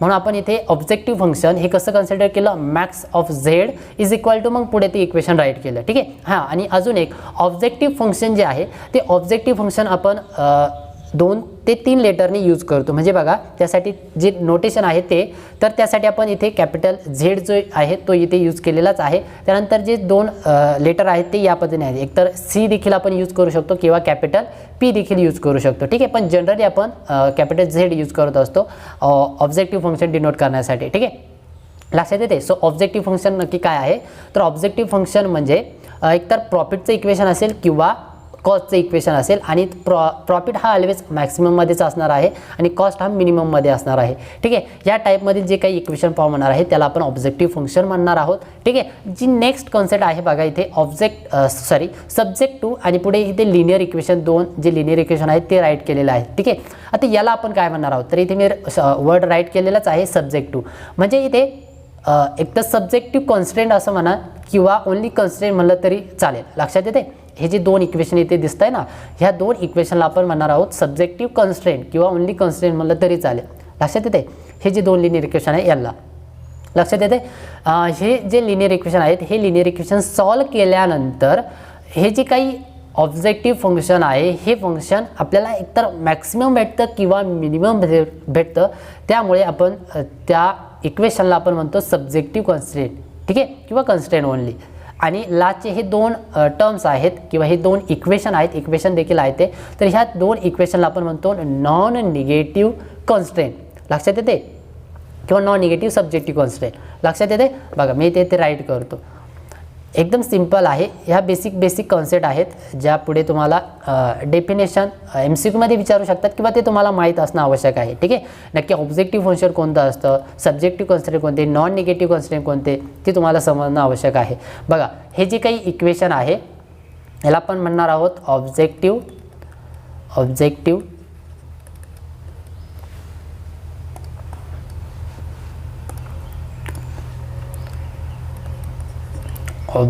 फंक्शन. ठीक आहे. Objective function. त्यानंतर इथे हे जे काही 2-3 इक्वेशन जे काही फॉर्म होणार आहेत, जेवढा काही गिवन डाटा असेल आपल्याकडे, गिवन प्रॉब्लेममध्ये जे काही मटेरियल असेल त्यावरनं आपण इक्वेशन फॉर्म करतो. ठीक आहे. इथे आपल्याकडे 2च लिनियर इक्वेशन फॉर्म झालेले आहेत. कधी कधी 3 पण होऊ शकतात, 4 पण होऊ शकतात. ठीक आहे. ते एक्झाम्पलवरती डिपेंड आहे. सो इथे 2 लिनियर इक्वेशन फॉर्म झालेले आहेत. जेवढे काही लिनियर इक्वेशन फॉर्म होतील त्याला आपण म्हणणार आहोत सब्जेक्टिव्ह कॉन्स्टंट किंवा ओन्ली कॉन्स्टंट म्हणलं तरी चालेल. Subjective constant. ठीक आहे. कॉन्स्टंट. ओके. Subjective constant.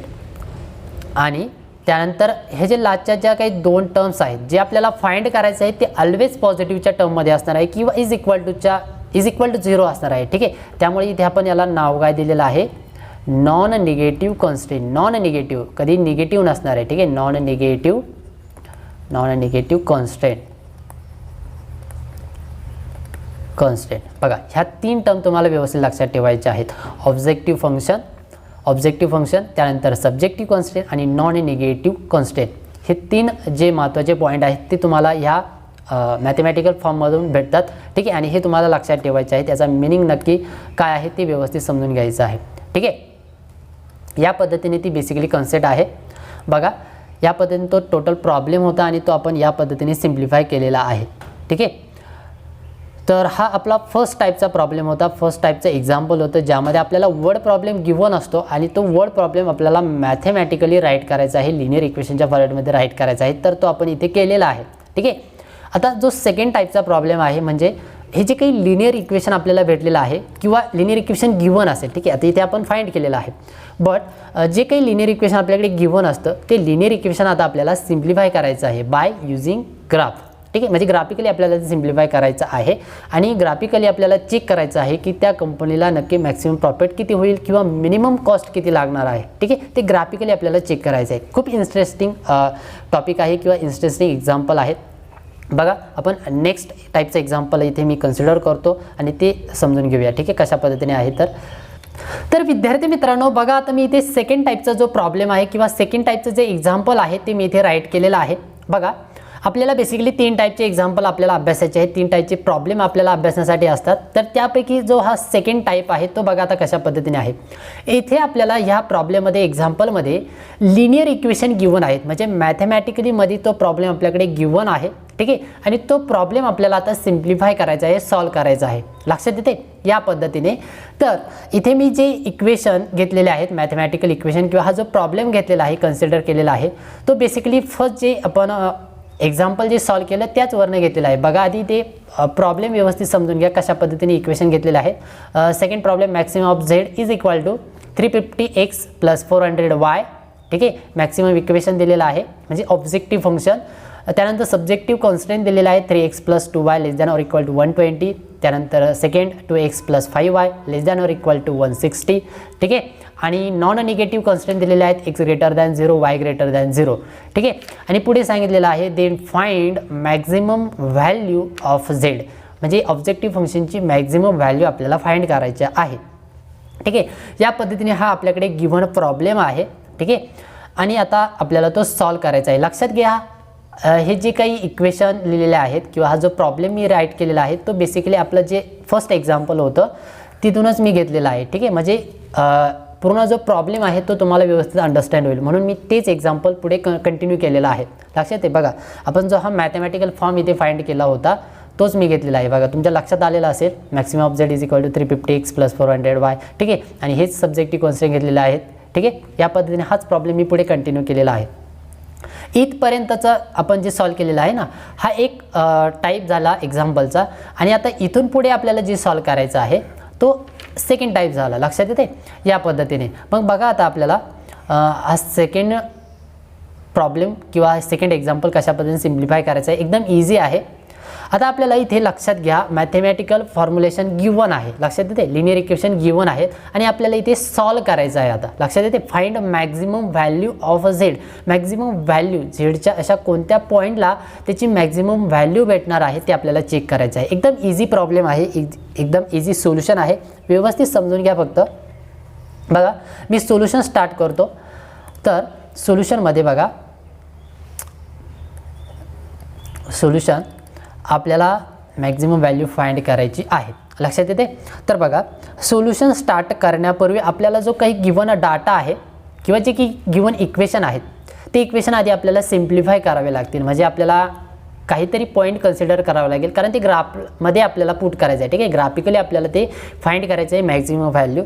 तर बघा हां, एक गोष्ट अजून एक लक्षात घ्या की मी या आधीच्या लेक्चरमध्ये जे ग्राफिकल रिप्रेझेंटेशन तुम्हाला एक्सप्लेन केलेलं आहे ते जर तुम्ही अभ्यासलेलं नसेल तर ते नक्की अभ्यासा, ते लेक्चर नक्की अभ्यासा, कारण त्याच कॉन्सेप्टचा यूज आता आपल्याला इथे करायचा आहे. ठीक आहे, इथे मला जे सोल्युशन स्टार्ट करायचं आहे ना त्यामध्ये ती कॉन्सेप्ट आपल्याला अप्लाय करायची आहे. तिथे मी ज्या पद्धतीने ग्राफिकल रिप्रेझेंटेशन केलं होतं त्या लिनियर इक्वेशनचं त्याच पद्धतीने इथे आपल्याला करायचं आहे. ठीक आहे, म्हणून मी सांगतोय की ते कॉन्सेप्ट व्यवस्थित समजून घ्या जर अभ्यासलेली नसेल तर. ओके, तर बघा सोल्युशनमध्ये आधी जे काही लिनियर इक्वेशन आहेत, आता इथे लिनियर इक्वेशन किती आहेत बघा, इथे 2 लिनियर इक्वेशन आहेत. ऑब्जेक्टिव्ह फंक्शन आपण थोड्या वेळ बाजूला ठेवूया, कारण त्याचा यूज आपल्याला डायरेक्टली लास्टमध्ये करायचा आहे. ठीक आहे, आधी आपल्याला फक्त कॉन्सन्ट्रेट इथे सब्जेक्टिव्ह जे टर्म्स आहेत, सब्जेक्टिव्ह जे लिनियर इक्वेशन आहेत ते आपल्याला कन्सिडर करायचे आहेत. सो इथे बघा 3x + 2y ≤ 120 आहे, त्यानंतर 2x + 5y ≤ 160 आहे. ठीक आहे, या पद्धतीने 2 इन इक्वेशन आहेत. लक्षात घ्या, मी इथे इन इक्वेशन म्हणतोय, नॉट इक्वेशन. इक्वेशन कधी ज्यावेळेस एखादी व्हेरिएबलची term is equal to constant term या टाईपमध्ये असेल, लक्षात येत आहे. म्हणजे बघा मी इथे राईट करतो. सपोज आपल्याकडे गिवन या पद्धतीने आहे 3x + 2y ≤ 120. ठीक आहे, आणि हेच इक्वेशन मी जर या फॉर्मॅटमध्ये लिहिलं तर बघा 3x + 2y = 120. ठीक आहे, बघा हे दोन्ही इक्वेशनमध्ये डिफरन्स काय आहे तर तुमच्या लक्षात आलेलं असेल की इथे मी <= ची कंडिशन यूज केलेली आहे. ठीक आहे, म्हणजे 2 कंडिशन आहेत आणि इथे ओन्ली 1 कंडिशन आहे, म्हणजे इक्वलची कंडिशन आहे. लक्षात येते, या फॉर्मॅटमध्ये ते आहे आणि म्हणून मी इथे ह्या इक्वेशनला म्हणलं इन इक्वेशन. लक्षात येते, ही जी टर्म आहे याला म्हणलं मी इन इक्वेशन आणि ही जी काही टर्म फॉर्म झालेली आहे किंवा राईट केलेली आहे ह्या टर्मला आपण इक्वेशन म्हणतो. लक्षात येते, इक्वेशन का तर बघा इथे जी टर्म आहे किंवा जे राईट करण्याचा फॉर्म आहे तो मी = च्या फॉर्मॅटमध्ये राईट केलेला आहे, म्हणून ह्या इक्वेशनला आपण जनरल इक्वेशनच म्हणतो. लक्षात येते, आणि ह्या टाईपमध्ये मी जे इक्वेशन राईट केलेलं आहे याला मी इन इक्वेशन म्हणणार आहे. लक्षात येते, हे झालं इन इक्वेशन आणि हे इक्वेशन. ही कन्सेप्ट थोडीशी व्यवस्थित समजून घ्या. लक्षात येते, जरी इथे > ची कंडिशन असेल तरी मी त्याला इन इक्वेशनच म्हणलं असतं. ओके, तर आता आपण जे काही लिनियर इक्वेशन आहेत, सॉरी इन इक्वेशन आहेत, लिनियर इन इक्वेशन इन 2 व्हेरिएबलमध्ये. 2 व्हेरिएबल म्हणजे इथे x अँड y हे 2 व्हेरिएबल आहेत म्हणून ते 2 व्हेरिएबलमध्ये. लक्षात येते. ओके, आता ते जे काही लिनियर इक्वेशन आहेत इन 2 व्हेरिएबल्समध्ये ते आपल्याला एका टेबलच्या फॉर्मॅटमध्ये राईट करायचे आहे. ठीक आहे, म्हणजे ते इन इक्वेशनच्या फॉर्मॅटमध्ये कन्वर्ट करायचे आहेत आणि मग ते आपल्याला सिम्प्लिफाय करायचे आहेत. ठीक आहे, म्हणजे त्याचा ग्राफ आपल्याला ड्रॉ करायचा आहे. तर बघा मी त्या लेक्चरमध्ये, प्रिव्हियस लेक्चरमध्ये एखादं लिनियर इक्वेशन जर गिव्हन असेल तर त्याचा ग्राफ कशा पद्धतीने ड्रॉ करतात ते मी एक्सप्लेन केलं होतं. ठीक आहे, तिथे आपण एक लिनियर इक्वेशन कन्सिडर करत होतो. आता इथे लक्षात घ्या, आपल्याकडे इथे 2 लिनियर इक्वेशन आहेत. ठीक आहे, म्हणजे इथे 2 लिनियर इक्वेशनचा आपल्याला ग्राफ ड्रॉ करावा लागेल. एकाच ग्राफमध्ये 2 लिनियर इक्वेशन आपल्याला ड्रॉ करायचे आहेत. ओके, तर मी ड्रॉ करतो. बघा त्याआधी आपल्याला एक टेबल फॉर्म करायचा आहे. So we form table. तर कशा पद्धतीने आहे बघा, आधी मी इथे या पद्धतीने ड्रॉ करतो. ओके, मी सर्व राईट करून घेतो आधी. ठीक आहे, आणि त्यानंतर मी तुम्हाला एक्सप्लेन करतो, म्हणजे आपला टाईम वाचेल, बाकी काही नाही. ठीक आहे, तर बघा मी इथे या पद्धतीने एक टेबल ड्रॉ केलेला आहे. ठीक आहे, आता यामध्ये आपल्याला काय काय राईट करायचं आहे बघा, व्यवस्थित समजून घ्या. हे एक्झाम्पल तुम्हाला एक जरी एक्झाम्पल व्यवस्थित अंडरस्टँड झालं तर तुम्हाला होल चॅप्टर अभ्यासण्याची, पूर्ण जास्त एक्झाम्पल अभ्यासण्याची काही गरज नाही. एक एक्झाम्पल तुम्हाला व्यवस्थित समजलं तरी तुम्हाला ते सफिशियंट आहे. ठीक आहे, तुम्ही मग त्याच टाईपने अजून भरपूर सारे एक्झाम्पल सॉल्व करू शकतात. तर बघा इथे मी ह्या टेबलमध्ये नक्की काय काय राईट करणार आहे. तर त्यामध्ये इथे बघा हा जो फर्स्ट कॉलम आहे यामध्ये आपली गिव्हन जेवढे काही इन इक्वेशन असतील, लक्षात येते, इन इक्वेशन म्हणतोय मी, ते राईट करायचे आहेत. इन इक्वेशन्स, लक्षात येते, शॉर्टकटमध्ये लिहिलेलं आहे इन इक्वेशन. त्यानंतर इथे सेकंड जो कॉलम आहे, ह्या सेकंड कॉलममध्ये आपल्याला इक्वेशन राईट करायचे आहेत. ठीक आहे, जेवढे काही गिवन इक्वेशन फॉर्म होणार आहेत त्या इक्वेशनवरनं, इन इक्वेशनवरनं ते इक्वेशन इथे राईट करायचे आहेत, इक्वेशन्स. ओके, आणि त्यानंतर नेक्स्ट कॉलममध्ये इथे इक्वेशन आहे. त्यानंतर नेक्स्ट कॉलममध्ये इथे x इज इक्वल टू आपल्याला 0 कन्सिडर करायचं आहे. तुमच्या लक्षात येईल की आपण इथे का घेतो, इथे लक्षात येते आपल्याला पॉईंट फॉर्म करायचा आहे म्हणून. आणि इथे नंतर y इज इक्वल टू 0 या पद्धतीने लक्षात येते. ह्या थर्ड नंबरच्या कॉलममध्ये x इज इक्वल टू 0, त्यानंतर नेक्स्ट कॉलममध्ये y is equal to 0 consider करायचं आहे. आणि लास्ट जो कॉलम आपला बाकी आहे त्यामध्ये आपल्याला साईड किंवा रिजन, ठीक आहे, रिजन म्हणूया आपण, किंवा हां चालेल रिजन आपण म्हणणार आहोत ह्या लास्ट कॉलममध्ये. रिजन का, तर आपल्याकडे बघा कंडिशन किती आहे, 2 कंडिशन आहे. रिजन आपल्याला त्यावरनं भेटत असतो 2 कंडिशन. 2 कोणत्या कंडिशन, तर जे काही लिनियर इक्वेशन आहे ते लेस दॅन ऑर इक्वल टूच्या फॉर्मॅटमध्ये आहे. बघा इथे less than or equal to म्हणजे लेस कंडिशनवरनं आपल्याला रिजन भेटत असतो त्या इक्वेशनचा किंवा त्या लाईनचा, लक्षात येते. ओके, तर मी आधी इन इक्वेशन राईट करतो आणि त्यानंतर मग आपण ते इक्वेशनच्या फॉर्मॅटमध्ये कन्वर्ट करूया. ठीक आहे, बघा इथे मी जे राईट केलेलं आहे तेच मला बेसिकली इथे या कॉलममध्ये राईट करायचं आहे.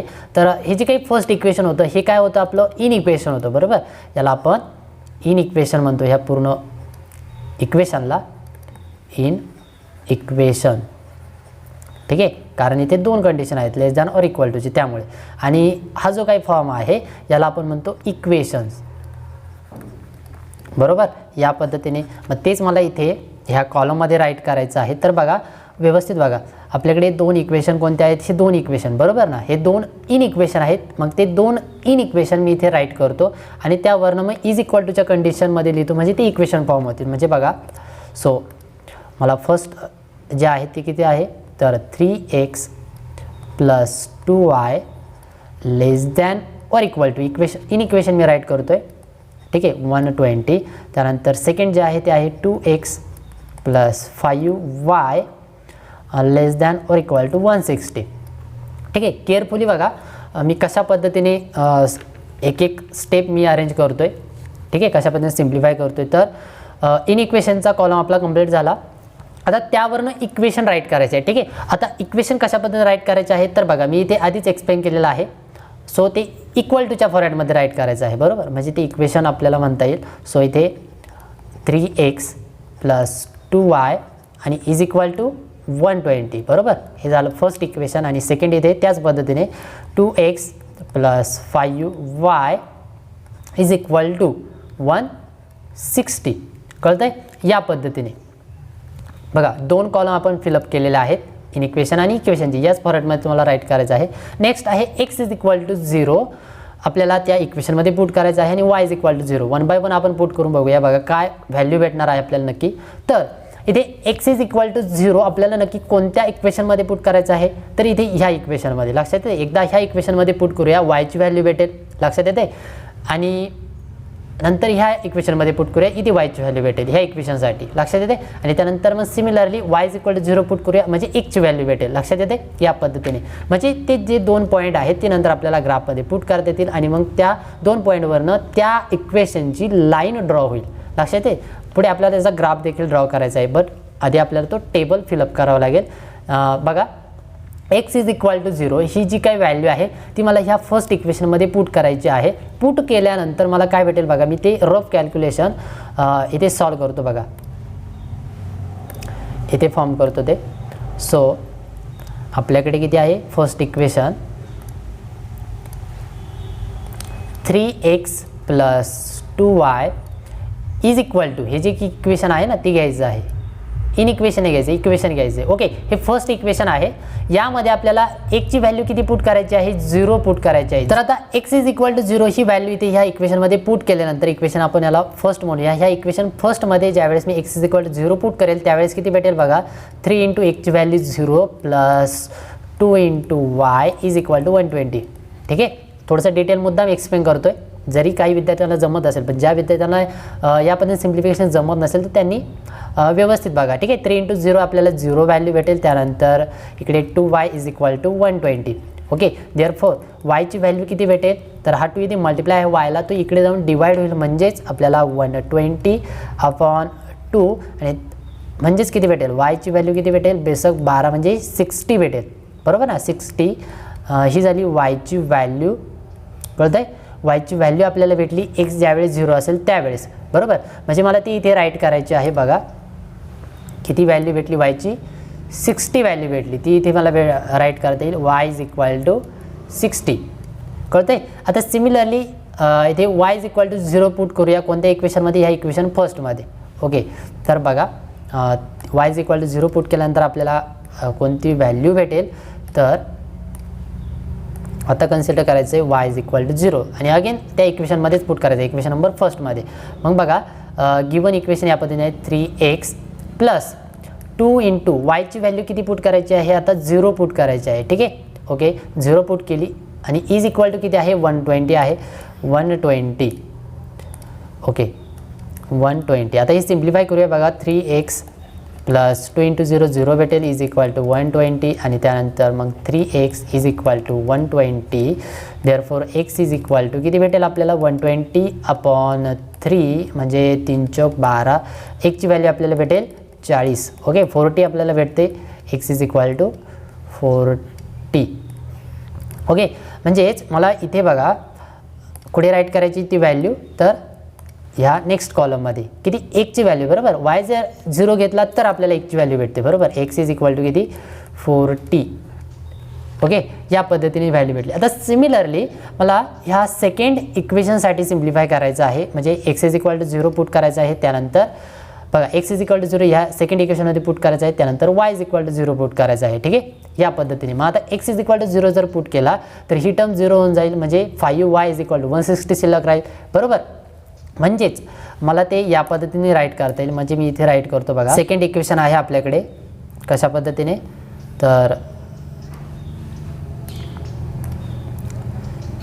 2x plus 5y is equal to 160, ठीक आहे. x इज इक्वल टू जर 0 पुट केला तर मला किती भेटेल, फर्स्ट टर्म 0 होऊन जाईल, बरोबर. त्यानंतर 5y इज इक्वल टू 160 भेटेल, म्हणजेच y इज इक्वल टू मला 160/5 राईट करता येईल, बरोबर.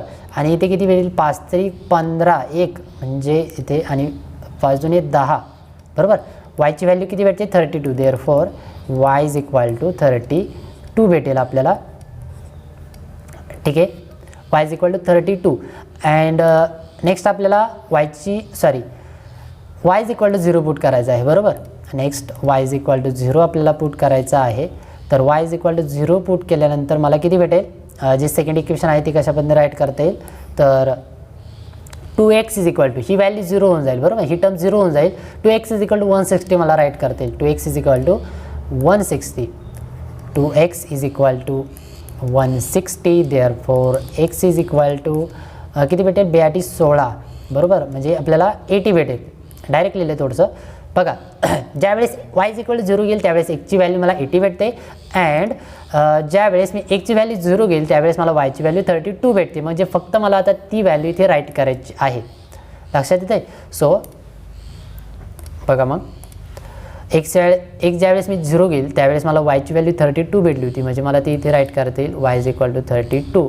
अँड सेकंड एक्सची व्हॅल्यू किती भेटली होती, इथे 80 भेटली होती, ठीक आहे. ती इथे पुट केली. बघा आता लास्ट सगळे कॉलम आपले फिलअप झालेले आहेत, लास्ट कॉलम आपला बाकी आहे रिजनचा, ठीक आहे. आता तो रिजनचा जो कॉलम आहे तो कसा फिलअप करायचा आहे, तर जी इथे लेसची जी काही कंडिशन आहे, बघा इथे लेस दॅन और इक्वल टू आहे, ठीक आहे. इक्वल टूची कंडिशनवरनं आपण हे पॉईंट फॉर्म केलेलेच आहेत, ठीक आहे. आता इक्वलची कंडिशन थोड्या वेळ बाजूला ठेवा आणि यावरनं जी काही लेसची कंडिशन फक्त शिल्लक राहणार आहे, ठीक आहे. म्हणजे बघा या पद्धतीने मी ते इथे राईट करतो, इथे राईट करतो बघा शेजारी, तर ते कशा पद्धतीने इक्वेशन भेटतील. ओके, ब्लू चूज करूया. तर 3x प्लस 2y लेसची कंडिशन घेतली फक्त 120 and second 2x plus 5y लेसची कंडिशन अँड 160. ओके, असं का केलेलं आहे तर आपल्याला पुढे रिजन जो आहे त्या लाईनचा तो आपल्याला फिलअप करायचा आहे, लक्षात येते. तर बघा आय थिंक चला चालेल, काय हरकत नाही. आपण बघूया, इथेच सॉल्व करूया. म्हणजे मला ते ग्राफ ड्रॉ केल्यानंतर एक्सप्लेन करायचं डोक्यात होतं, पण चालेल, काय हरकत नाही. आपण रिजन जो आहे म्हणजे ओरिजिन कोणत्या साईडला भेटणार आहे, ओरिजिन साईडला की नॉन ओरिजिन साईडला, ती मी आधीच राईट करून किंवा फाइंड करून ठेवतो. ठीक आहे, चालेल, कधी फाइंड करू शकता तसं काही नाही. तर बघा, त्यासाठी ही लेसची कंडिशन आपल्याला यूज करायची आहे. जे काही गिवन असेल ते. आता इथे आपल्याकडे लेस दॅन और इक्वल टू होतं. जर ग्रेटर दॅन और इक्वल टू असेल तर मी ग्रेटर लिहिलं असतं. लक्षात येते? ओके. आता यावरनं आपल्याला बघा लेसच्या कंडिशनवरनं रिजन फाइंड करायचं आहे. रिजन आपण कशा पद्धतीने फाइंड करतो, म्हणजे ती जे लाईनच्या कोणत्या साईडचा आपल्याला रिजन भेटणार आहे, ओरिजिन साईडचा की नॉन ओरिजिन साईडचा. ओरिजिन साईडचा म्हणजे काय की त्या रिजनमध्ये ओरिजिन इन्क्लूड होतो, म्हणजे त्याला ओरिजिन साईड म्हणतो. आणि नॉन ओरिजिन साईड म्हणजे काय, तर त्याच्या ऑपोजिट आहे, म्हणजे त्या साईडमध्ये ओरिजिन इन्क्लूड होणार नाही. बरोबर, या पद्धतीने ती कॉन्सेप्ट आहे. तर आता बघा, रिजन फाइंड करण्यासाठी आपल्याकडे या पद्धतीने इक्वेशन आहे 3x + 2y > 120. म्हणजे ह्या इक्वेशनमध्ये एक कॉन्स्टंट टर्म आहे. बरोबर, कॉन्स्टंट टर्म असेल तर आपण इथे x and y coordinate 0 0 put करत असतो. म्हणजे जो टेस्ट पॉईंट आहे तो आपण 0 0 कन्सिडर करत असतो. ओके, तर आपण तो पॉईंट इथे पुट करूया आणि ती कंडिशन सॅटिस्फाय होते की नाही ते चेक करूया. तर इथे आपण 0 0 ॲज अ टेस्ट पॉईंट आपण पुट केला तर बघा, ह्या इक्वेशनमध्ये मी 0 1ची व्हॅल्यू, टेस्ट पॉईंट कोणता आहे आपला, टेस्ट पॉईंट आपल्याला किती पुट करायचं आहे, 0,0. म्हणजे काय, तर 1ची व्हॅल्यू पण 0 आणि ही yची व्हॅल्यू पण 0 आहे. बरोबर, आणि ह्या दोन्ही व्हॅल्यू म्हणजे 1ची व्हॅल्यू 0 yची व्हॅल्यू 0 ती ह्या इक्वेशनमध्ये पुट करायचं आहे एकदा, आणि एकदा ह्या इक्वेशनमध्ये. मग ह्या इक्वेशनमध्ये पुट केलं तर ऑब्वियसली बघा 3 × 1ची व्हॅल्यू 0 म्हणजे ती 0 होईल. त्यानंतर प्लस 2 × yची व्हॅल्यू 0 आहे म्हणजे 2 × y 0 होईल. बरोबर ना, आणि लेस दॅन किती येईल, 120 येईल. म्हणजे ती मला या पद्धतीने भेटेल बघा, 0 0 + 0 0 भेटेल, 0 लेस दॅन 120. या पद्धतीने ती कंडिशन फॉर्म होईल.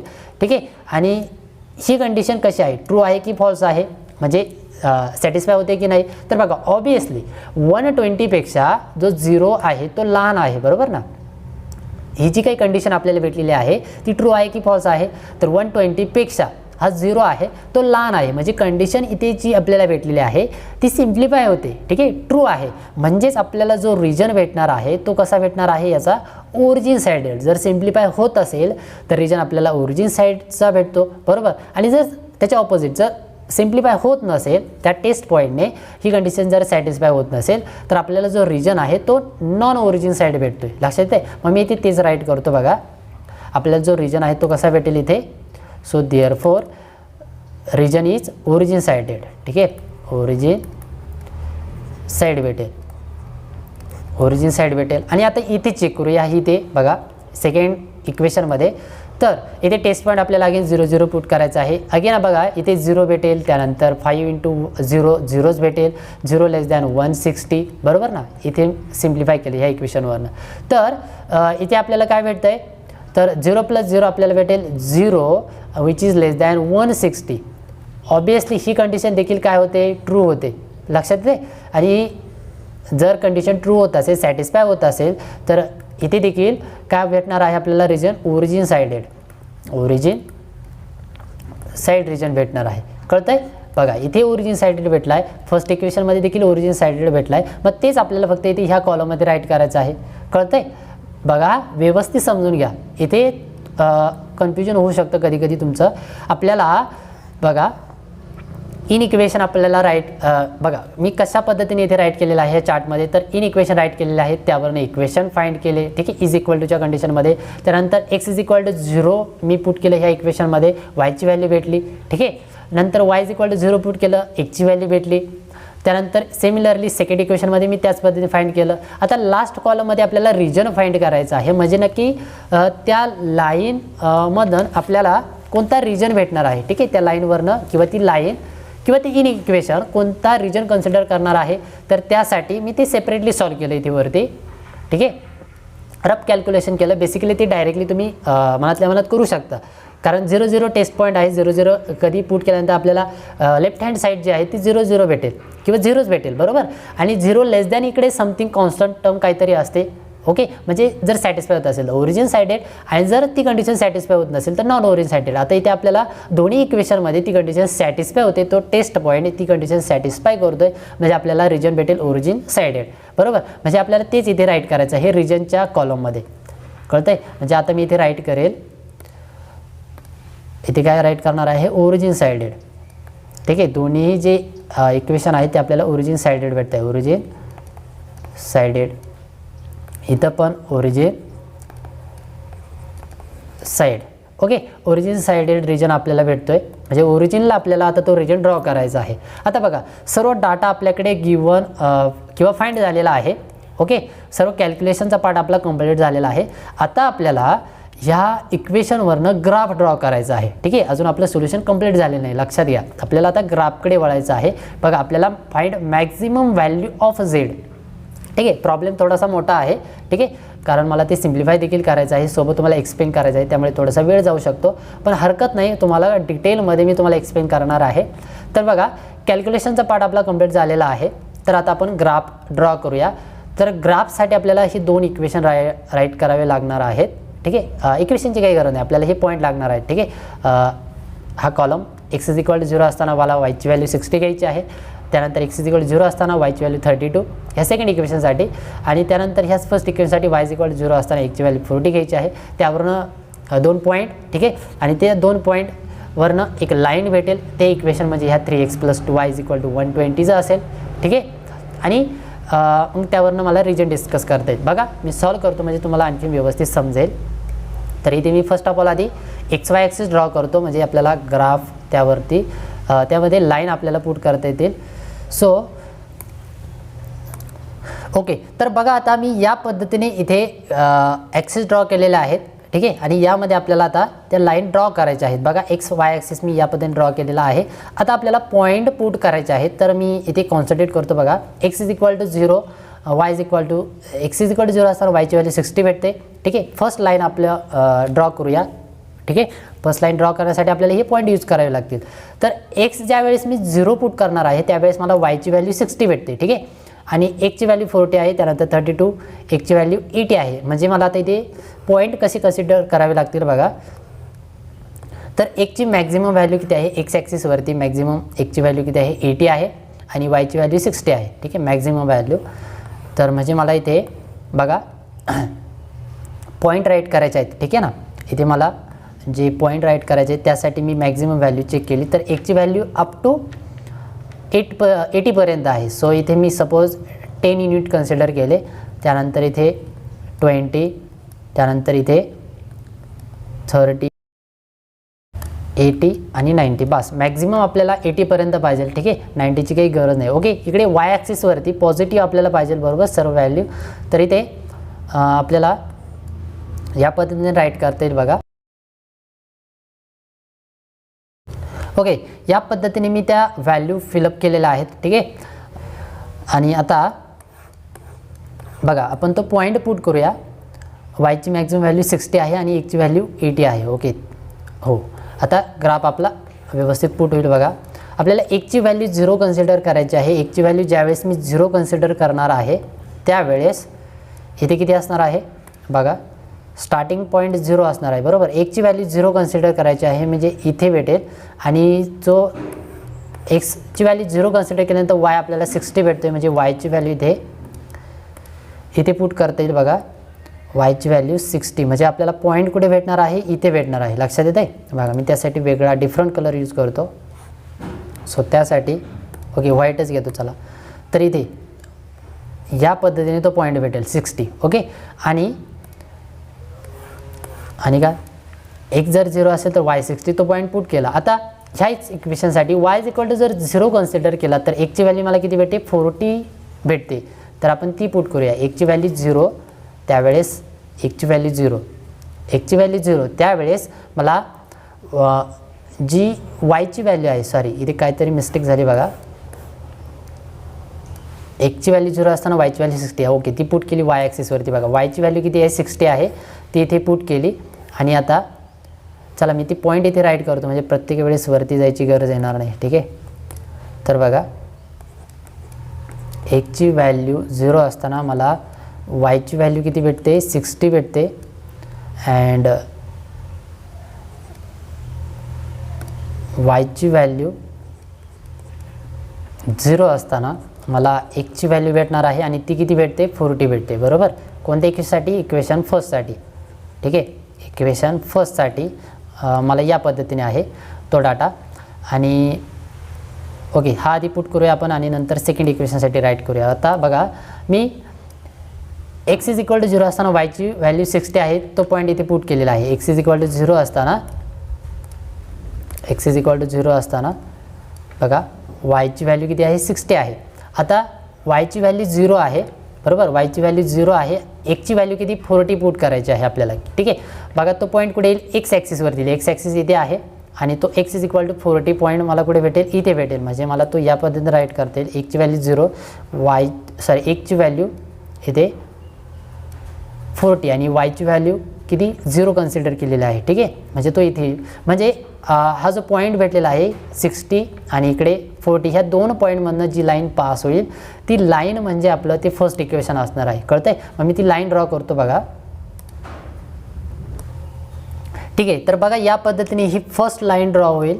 ठीक आहे या पद्धतीने त्याचं इक्वेशन किती आहे इक्वेशन फर्स्ट किती आहे आपल्याकडे तर 3x + 2y is equal to 120. ठीक आहे 3x + 2y is equal to 120. ते इथे आपण राईट करूया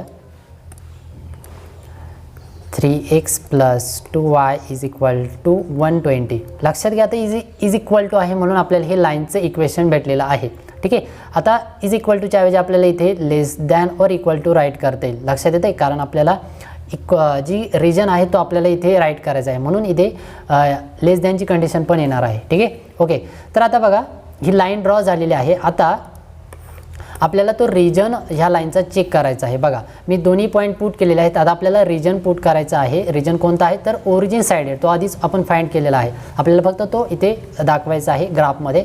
तर ओरिजिन साईड रिजन आपल्याला दाखवायचा आहे किंवा तो भेटतो आहे. तर ओरिजिन साईड ओरिजिन कुठे आहे इथे आहे बरोबर. आणि ओरिजिन साईड म्हणजे या पद्धतीने इकडे ते ॲरो ड्रॉ होणार आहेत. कळतंय.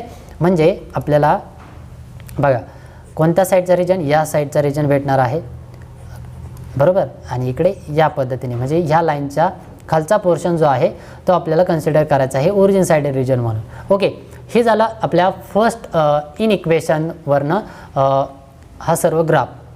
आता आपल्याला सेकंड इन इक्वेशन जो आहे ते आपल्याला सिम्प्लिफाय करायचं आहे. त्याचा ग्राफ आपल्याला ड्रॉ करायचा आहे. तर बघा सिमिलरली याच पद्धतीने तर इथे मी सेकंड जे पॉईंट आहेत सेकंड इक्वेशनसाठीचे ते इथे राईट करतो. इक्वेशन सेकंडसाठी कोणते कोणते पॉईंट आहेत बघा. x is equal to 0 put केल्यानंतर and y is equal to 0 put केल्यानंतर मला कोणती व्हॅल्यू भेटते तर फर्स्ट एक्सची व्हॅल्यू जर 0 असेल तर वायची व्हॅल्यू मला 32 भेटते. वायची व्हॅल्यू किती आहे 32 ठीक आहे. अँड वायची व्हॅल्यू 0 असताना एक्सची व्हॅल्यू 80 आहे. ठीक आहे एक्सची व्हॅल्यू किती आहे 80 आहे. ओके बघा आता हे दोन पॉईंट आपल्याला पुट करायचे. हा फर्स्ट पॉईंट आणि हा सेकंड पॉईंट. इथे ग्राफमध्ये कशा पद्धतीने पुट होईल तर बघा एक्सची व्हॅल्यू किती आहे 0 आहे त्यावेळेस वायची व्हॅल्यू 32. एक्सची व्हॅल्यू 0 वाय ह्या पद्धतीने आहे इकडे तर वाय किती आहे 32. बघा इथे कुठेतरी हा पॉईंट पुट होणार आहे बरोबर. वाय इथे 32 आहे. लक्षात घ्या इथे 30 आहे. 0.2 म्हणजे इथे कुठेतरी तो पॉईंट पुट होईल बरोबर. ह्या 30च्या पुढे इथे 32 पॉईंट असेल बरोबर. इथे बघा 32 33 35 37 38 आणि इथे 39 40पर्यंत या पद्धतीने म्हणजे 10 युनिट्स असतील यामध्ये अगेन. तर इथे जे सेकंड युनिट आहे म्हणजे 32चं युनिट असेल इथे 32.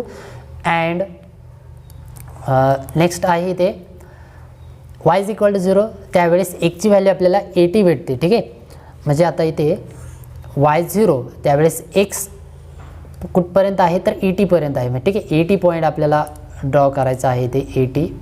बघा इथे आहे तो 80 म्हणजे आपल्याला दोन पॉईंट कोणते भेटले तर हा 32 ठीक आहे आणि हा 80 आपल्याला जॉईन करावं लागेल. त्यावरनं एक लाईन फॉर्म होईल. ठीक आहे ते आपलं सेकंड लाईनचं इक्वेशन असेल. बघा मी ते ड्रॉ करतो. तर बघा या पद्धतीने आपल्याला ही सेकंड लाईनचं इक्वेशन आपल्याला भेटणार आहे. ठीक आहे या पद्धतीने बघा ही सेकंड लाईनचं इक्वेशन आहे. तर ते मी इथे राईट करतो. ठीक आहे, आता इन इक्वेशनच्या फॉर्मॅटमध्ये राईट करतो. त्याआधी त्याचा रिजन आपण ड्रॉ करूया. ठीक आहे, रिजन नक्की कोणत्या साईडने आहे, तर तो रिजन सेकंड लाईनचा रिजन देखील कोणत्या साईडने आहे, ओरिजिन साईडेड आहे. ओरिजिन साईडेड जर असेल तर तो ओरिजिन आपल्या इकडे आहे, म्हणजे खालच्या साईडला ड्रॉ होणार आहे. तर बघा कोणत्या साईडच्या ॲरो, ह्या साईड असणार आहेत. बरोबर, इकडे देखील या पद्धतीने असणार आहे. कळतंय, या पद्धतीने रिजन भेटणार आहे. म्हणजे आपल्याला बघा आणि अजून एक रिजन भेटलेला आहे. तर इथे इक्वेशनचं सेकंड जे इक्वेशन आहे ते मी राईट करतो. ठीक आहे, सेकंड इक्वेशन काय आहे, तर ते किती आहे, 2x + 5y 2x + 5y 2x + 5y < ≤ 160. ठीक आहे, या पद्धतीने सेकंड इक्वेशन आहे. बघा मी दोन्ही इक्वेशनचे ग्राफिकल रिप्रेझेंटेशन केलेलं आहे. ठीक आहे, आता इथे रिजन देखील मी ड्रॉ केलेला आहे. आता रिजनवरून आपल्याला एक कॉमन इथे रिजन भेटणार आहे. ठीक आहे, दोन्ही लाईनचा जो रिजन आहे त्यावरून एक कॉमन रिजन भेटणार आहे. तो कॉमन रिजन कशा पद्धतीने भेटेल बघा. त्याआधी इथे आपल्याला जे नॉन निगेटिव्ह कॉन्स्टंट दिलेले आहेत, x > 0 y > 0. ठीक आहे, बघा प्रॉब्लेममध्ये ते x > 0 आहे, y > 0 आहे. या दोन इक्वेशनवरनं आपल्याला त्या निगेटिव्ह नॉन कॉन्स्टंटचं जे आहेत ना, नॉन निगेटिव्ह कॉन्स्टंट त्यांचा देखील ग्राफ आपल्याला ड्रॉ करायचा आहे. तर त्यावरनं आपल्याला ग्राफ कसा भेटेल, तर सिम्पली x > 0. ठीक आहे, म्हणजे x हा पॉझिटिव्ह असणार आहे. ठीक आहे, त्यावेळेस आपल्याला कोणती लाईन भेटणार आहे, तर ही लाईन भेटणार आहे. ठीक आहे, पॉझिटिव्ह लाईन जी ही लाईन इन्क्लूड करेल आणि सोबत इथून पुढच्या सर्व व्हॅल्यू. ठीक आहे, x = 0 असेल तर त्या लाईनचं इक्वेशन y ही टर्म असते, y लाईन असते. ठीक आहे, आणि y = 0 असेल तर x ॲक्सिसवरती आपल्याला तो पॉईंट भेटत असतो. आणि दोन्ही 0 आहेत म्हणजे आपल्याला हा x ॲक्सिस आणि y ॲक्सिस हे दोन्ही ॲक्सिस कन्सिडर करावे लागतील. ठीक आहे, म्हणजे x > 0 y > 0 साठी आपल्याला हे दोन्ही ॲक्सिस भेटतील. लक्षात येते बघा, हा y ॲक्सिस. ठीक आहे, आणि हा x ॲक्सिस, हे दोन्ही ॲक्सिस विथ हे दोन लाईन्स किंवा हे दोन इक्वेशन. आणि यामधनं जो काही रिजन भेटणार आहे आपल्याला, तो रिजन म्हणजे आपला कॉमन रिजन असणार आहे. ठीक आहे, ओके. म्हणजे आपल्याला x > 0 त्या दोन कंडिशन आपल्याला इथे पुट करून आपल्याला कॉमन रिजन कोणता भेटणार आहे, तर इथे बघा हा रिजन भेटणार आहे. लक्षात येते बघा या पद्धतीने, कारण हा पण ओरिजिन साईडचा आहे आणि ही सेकंड लाईन देखील ओरिजिन साईडेड आहे. त्यामुळे आपल्याला कॉमन रिजन आणि x > 0 आहे, y > 0 आहे. बरोबर, म्हणजे त्यामुळे आपल्याला इथे रिस्ट्रिक्ट होणार आहे रिजन. बरोबर, याच्या पुढे जाणार नाही, कारण कसं आहे y > 0 आहे. इकडे पण त्याच पद्धतीने x > 0 आहे, त्यामुळे याच्या खाली रिजन आपल्याला भेटणार नाही, ओन्ली एवढाच रिजन भेटणार आहे. इकडे वरती पण पास होणार नाही कारण ओरिजिन साईडेड आहे. लक्षात आहे, म्हणजे कॉमन रिजन आपल्याला या पद्धतीने भेटलेला आहे. ठीक आहे, इथे ह्या दोन लाईन एका पॉईंटमध्ये इंटरसेक्ट झालेला आहे, तर तो पॉईंट आपल्याला इथे भेटेल. ठीक आहे, इथे या पद्धतीने आहे. त्या पॉईंटला आपल्याला काहीतरी नंतर नाव द्यायचं आहे, कारण आपल्याला मॅक्झिमम व्हॅल्यू फाइंड करायची. कोणत्या पॉईंटला त्या फंक्शनची ऑब्जेक्टिव्ह फंक्शनची मॅक्झिमम व्हॅल्यू भेटते ते आपल्याला फाइंड करायचं आहे. ठीक आहे, ओके. तर आता आपल्याला ग्राफ फाइंड करून झालेला आहे. ठीक आहे, या पद्धतीने आपल्याला तो रिजन भेटलेला आहे. लक्षात घ्या, इथे हा जो रिजन भेटलेला आहे, या रिजनला आपण फिजिबल रिजन म्हणणार आहोत. ठीक आहे, इथून पुढे तुम्हाला ते लक्षात ठेवायचं आहे. हा जो रिजन आहे, ठीक आहे, हा जो काही रिजन भेटलेला आहे, या रिजनला आपण फिजिबल रिजन म्हणतो. ठीक आहे, फिजिबल रिजन हा जो रिजन आहे याला आपण फिजिबल रिजन म्हणतो.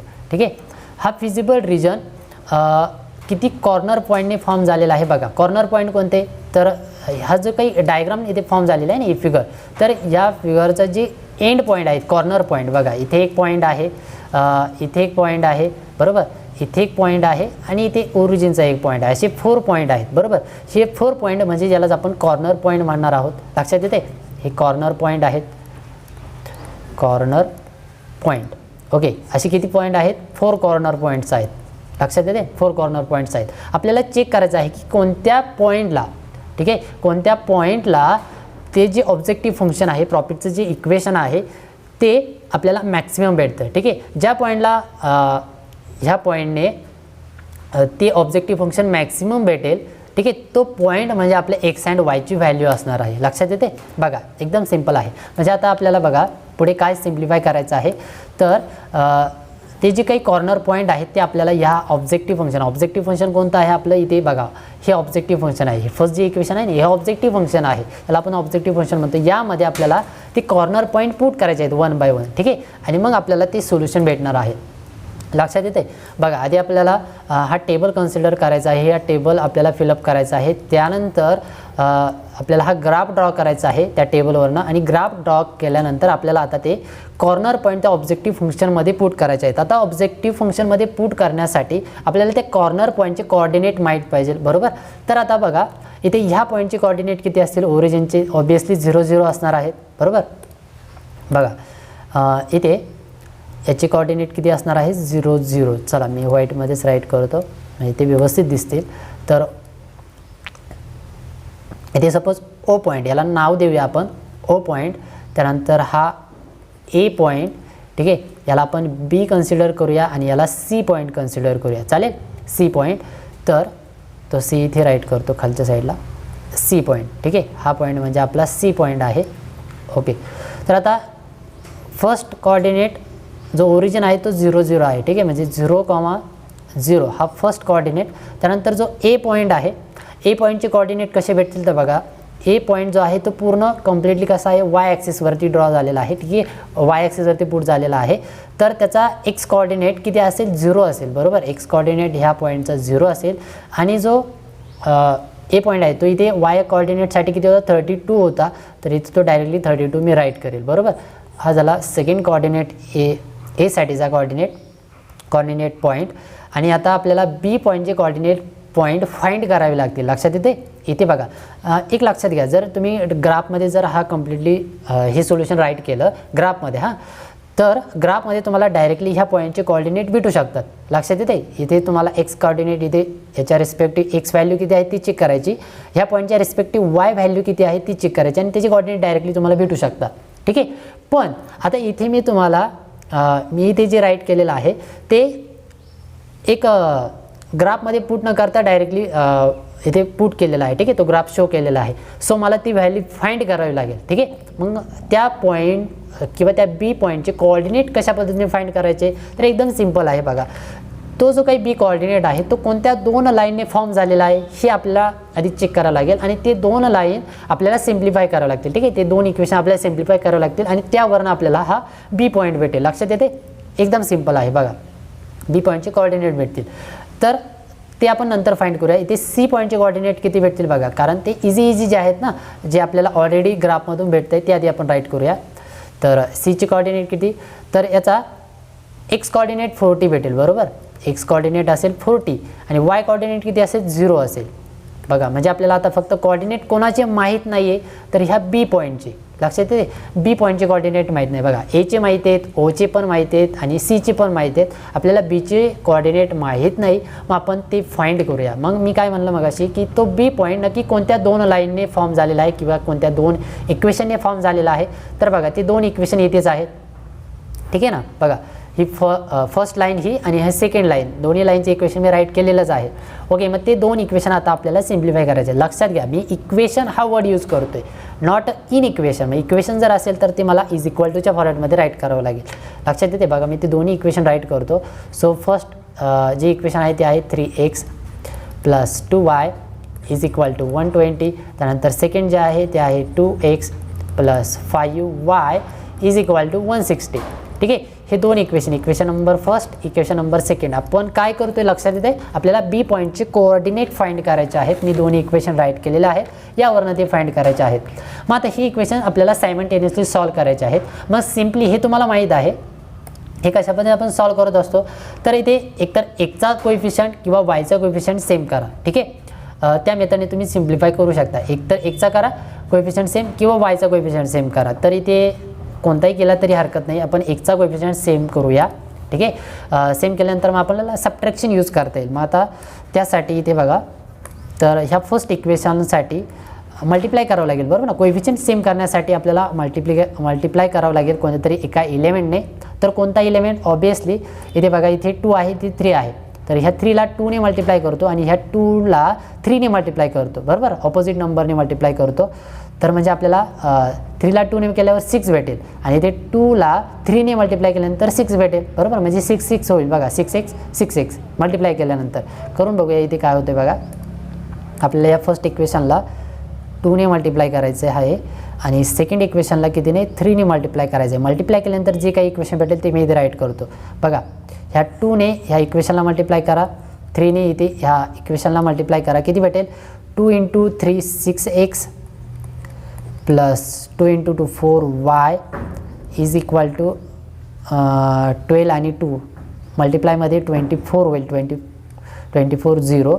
ओके, त्यानंतर 3 2 6 प्लस 5 3 15, बरोबर, 50y इज इक्वल टू 16 3 48, बरोबर, 480 0. या पद्धतीने आपल्याला ते इक्वेशन भेटेल. लक्षात दे, या पद्धतीने ते इक्वेशन भेटणार आहे. आणि आता बघा व्यवस्थित केअरफुली बघा, आपल्याला इथे कोऑर्डिनेट फाइंड करायचे आहे, फक्त आपल्याला हे सिम्प्लिफाय करायचं आहे. सो इथे बघा कोएफिशियंट सेम झालेले, इथे 6 आहे, इथे 6 आहे. आता आपण सबट्रॅक्शन अप्लाय करू शकतो. सबट्रॅक्शन अप्लाय केल्यानंतर हा मायनस होईल, हा प्लसचा मायनस होईल, इथे पण प्लस आहे ते मायनस होईल. म्हणजेच आपल्याला किती भेटेल तर बघा इथे 6x गेट कॅन्सल, 0 भेटेल, प्लस इथे -15 निगेटिव्ह साईन खाली आहे, बरोबर ना. 15ला निगेटिव्ह आहे म्हणजे आपल्याला निगेटिव्ह भेटेल इथे. तर इथे बघा निगेटिव्ह आणि 15तून 4 गेल्यानंतर 11, बरोबर, 11y -11y is equal to minus मोठं साईन इथे आहे, बरोबर ना, 480ला -480 मायनस इथे 240 किती भेटेल 0 4 4 8 4 आणि 2, बरोबर, म्हणजे -240 भेटेल. दोन्ही निगेटिव्ह साईड आहेत, ऑब्वियसली आपल्याला पॉझिटिव्ह भेटेल ते डायरेक्टली वायची व्हॅल्यू. तर किती भेटेल ती 240/11. आता एक लक्षात घ्या, 11 ने 240ला डिवाइड होते, आपल्याला काहीतरी पॉईंटमध्ये नंबर भेटेल, ठीक आहे. काहीतरी प्रॉपर नंबर आपल्याला भेटलेला नाही, फिक्स नंबर भेटलेला नाही, फ्रॅक्शनमध्ये भेटलेला आहे. ओके, मी हे ॲज इट इज व्हॅल्यू ठेवतो, ठीक आहे. वायची व्हॅल्यू 240/11. ओके, तर आता वायची व्हॅल्यू भेटली. आता वाय ही व्हॅल्यू आपण कोणत्यातरी एका इक्वेशनमध्ये पुट करूया. तर ह्या फर्स्ट इक्वेशनमध्ये पुट करतो, ठीक आहे. म्हणजे मला किती भेटेल बघा 3 × x प्लस 2 × वायची व्हॅल्यू किती 240/11 इज इक्वल टू ही व्हॅल्यू किती आहे पुढे 120 आहे. ओके, मग आता ही सिम्प्लिफाय करायचं आहे. 3x प्लस इथे 2ने मी मल्टिप्लाय करतो ह्या 240ला, तर किती येईल 2 × 4, त्यानंतर किती होईल ते 2 × 4 8 480/11 इज इक्वल टू आहे 120, बरोबर. देअरफॉर अजून सिम्प्लिफाय झालेलं नाही. 3x इज इक्वल टू इकडे आहे 120 मायनस 480/11 या पद्धतीने ते भेटेल. ओके, आणि आता बघा पुढे कशा पद्धतीने भेटेल. तर ह्या 11ने इकडे 120ला मल्टिप्लाय करतो, म्हणजे क्रॉस मल्टिप्लिकेशन, याचा डिनॉमिनेटर 1, सिम्पली 11 × 120 मायनस 1 × 480 म्हणजे 480 भेटेल. आणि ह्या होल टर्मला डिवाइड 11 × 1 11 भेटेल, ठीक आहे. हे आपल्याला सॉल्व करता येईल. 11 0 0 11 2 22 वरती 2 11 1 11 आणि 11 आणि 2 12 13 म्हणजे 13 30/20 मायनस 480/11, ठीक आहे. या पद्धतीने ते भेटतं आहे, ठीक आहे. आणि आता बघा हे सबट्रॅक्शन किती भेटते आपल्याला 840 डिवाइड किती आहे 11 आहे, ठीक आहे. या पद्धतीने म्हणजेच इथे 3x इज इक्वल टू आहे, लक्षात घ्या 3x इज इक्वल टू आहे. So 3x is equal to 840/11. Therefore एक्सची व्हॅल्यू किती भेटेल 3 इथे मल्टिप्लाय आहे एक्सला, इकडे आल्यानंतर डिवाइड होईल, बरोबर. ह्या 840/11 म्हणजे 840/11ला मल्टिप्लाय डायरेक्ट लिहितो चालेल ना. 3ने इकडे डिवाइड होईल म्हणजेच त्याचं मल्टिप्लिकेशनमध्ये इनवर्स होईल म्हणजे 1/3 येईल, लक्षात येते या पद्धतीने. आणि हे पुढे कसं होईल तर 3ने इथे 840ला डिवाइड होईल, ठीक आहे. म्हणजे इथे 3 2 6 2 राहिले 3 8 24 आणि 0 म्हणजे आपल्याला भेटेल 280/11, बरोबर. या पद्धतीने ती व्हॅल्यू भेटेल. देअरफॉर एकची व्हॅल्यू भेटली बघा 280/11. देअरफॉर कोऑर्डिनेट आपल्याला भेटलेला आहे बघा, एक्सची व्हॅल्यू किती 280/11 भेटली, म्हणजे कोऑर्डिनेट किती भेटला, एक्सची व्हॅल्यू 280/11 आणि वायची व्हॅल्यू किती आपल्याला भेटली होती, तर वायची व्हॅल्यू कुठे गेली, वायची व्हॅल्यू आपल्याला किती भेटली होती बघा, 240/11 बरोबर ना, 240/11 ही वायची व्हॅल्यू भेटली होती. ही वायची व्हॅल्यू इथे मी अंडरलाईन करून ठेवतो म्हणजे फाइंड करायला इझी जाईल. ओके बघा दोन्ही पॉईंट भेटलेले आहेत. आता बी पॉईंटचे कोऑर्डिनेट देखील आपल्याला फाइंड झालेले आहेत. मी सर्व कोऑर्डिनेट आता इथे राईट करतो आणि मग त्या पॉईंटला, कोणत्या पॉईंटला आपल्याला ऑब्जेक्टिव्ह फंक्शन मॅक्झिमम भेटते ते आपल्याला चेक करायचं आहे. ठीक आहे, तर मी ते सर्व पॉईंट आता इथे राईट करतो बघा, आपल्याला सर्व पॉईंट राईट करायचे आहेत. कॉर्नर पॉईंट हा, सो इन फिजिबल रिजन असं म्हणतो, इन फिजिबल रिजन कोणता आहे कळते, इनफिजिबल रिजन कोणता, मी त्याला नाव दिलं होतं बघा, OABC या पद्धतीने होतं बरोबर. 4 पॉईंट आहेत आपल्याकडे, capital OA B and last point C. या रिजनमध्ये आपल्याला जो O आहे तो ओरिजिन आहे, त्यामुळे ओरिजिन पॉईंटला एक्स आणि वायची व्हॅल्यू 0च असते, त्यामुळे तो मी कन्सिडर करत नाही, डायरेक्टली ABCच्या व्हॅल्यू कन्सिडर करतो, त्याचे कोऑर्डिनेट राईट करतो. सो बघा इथे ए पॉईंटचे कोऑर्डिनेट राईट करतो. सो ए पॉईंटचे कोऑर्डिनेट किती होते, ए चे कोऑर्डिनेट किती होते बघा, ए पॉईंटचे कोऑर्डिनेट होते 0, आय थिंक 32 होता बरोबर, 0,32. त्यानंतर सी पॉईंटचे कोऑर्डिनेट 40,0. ओके, तर बघा ए पॉईंटचे कोऑर्डिनेट 0,32 बरोबर. त्यानंतर बी पॉईंटचे कोऑर्डिनेट किती होते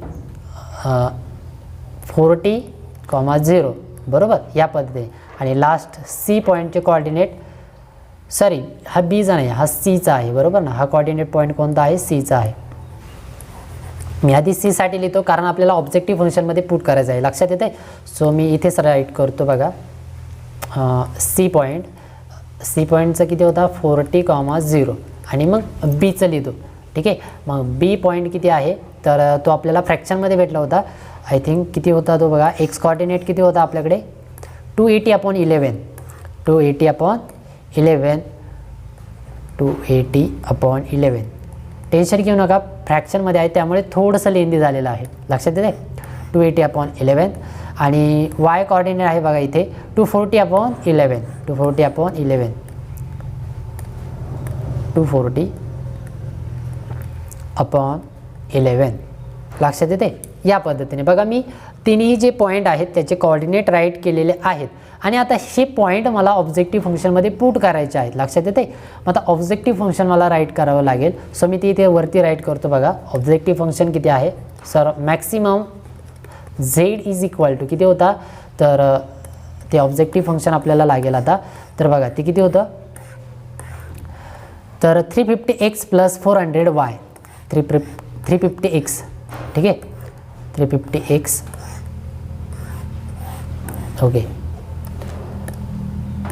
तर बघा x + 400y हे आपलं ऑब्जेक्टिव्ह फंक्शन आहे, लक्षात येते. यामध्ये आपल्याला बेसिकली ती व्हॅल्यू पुट करायची आहे. तर बघा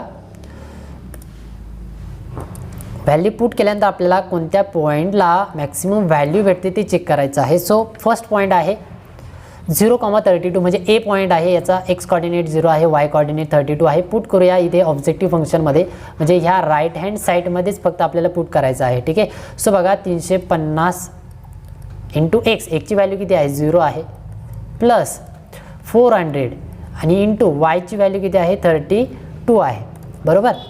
32 ते इथे पुट केली इज इक्वल टू किती भेटेल मला सांगा.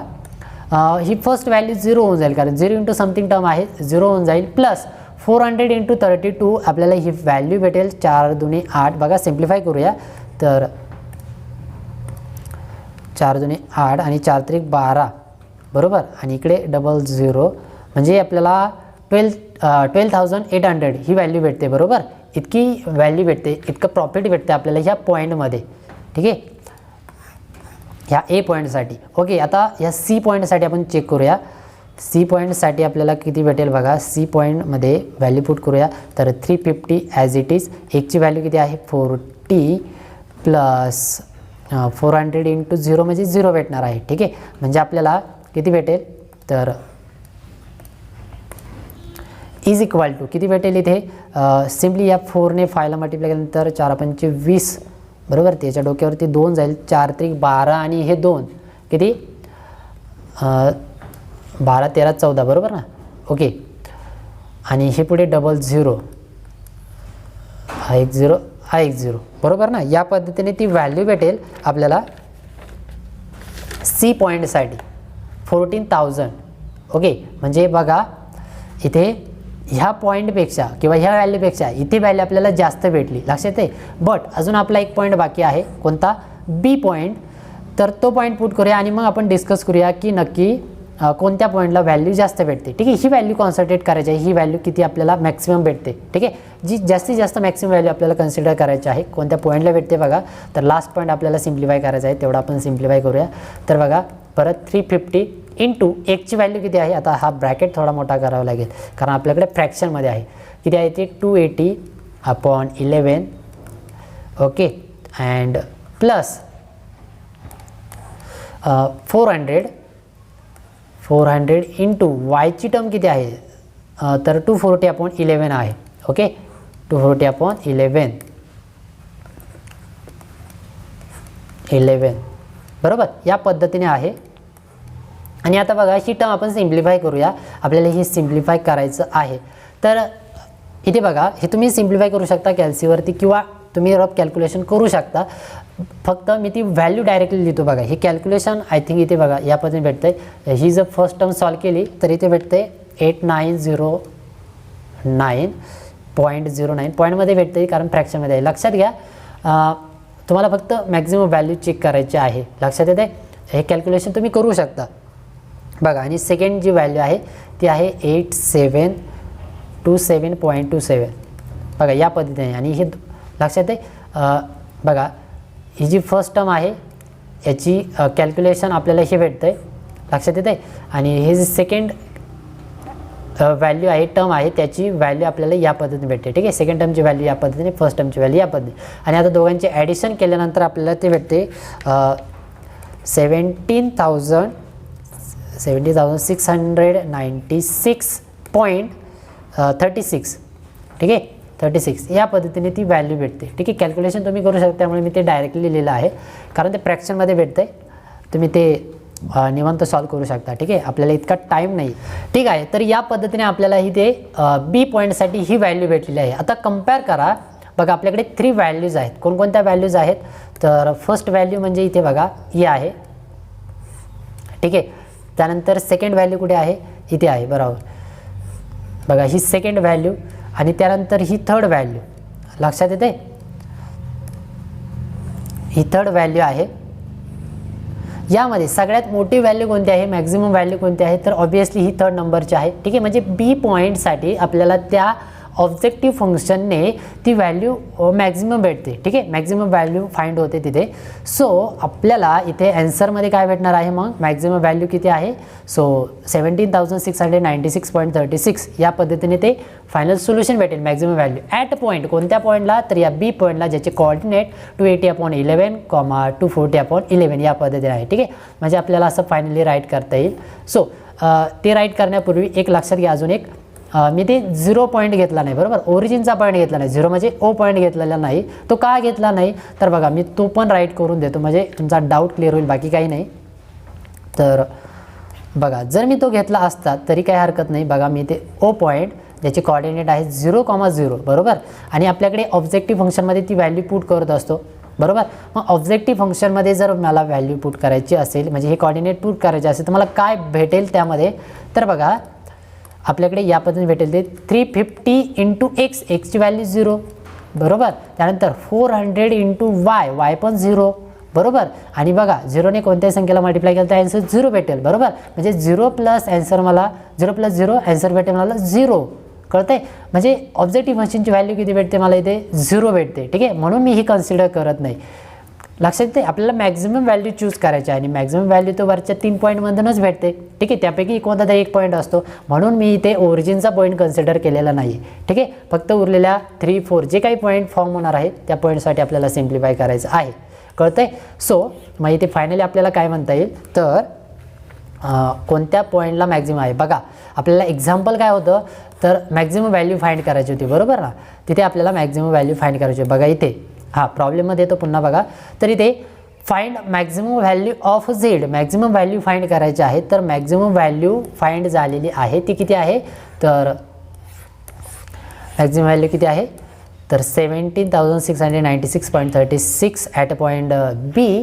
तर मी तेच मला फक्त इथे राईट करायचं आहे, ते फायनली इथे राईट करायचं आहे. नेहमी सोल्युशन कंप्लीट झाल्यानंतर व्हॅल्यू फाइंड झाल्यानंतर इथे फायनली राईट करायचं आहे. सो कसं म्हणणार देअरफॉर झेड म्हणजेच objective function Z has maximum value. लक्षात येते maximum value has maximum value is maximum value किती आहे ती 17,696.36 राईट 36 भेटते ते. ठीक आहे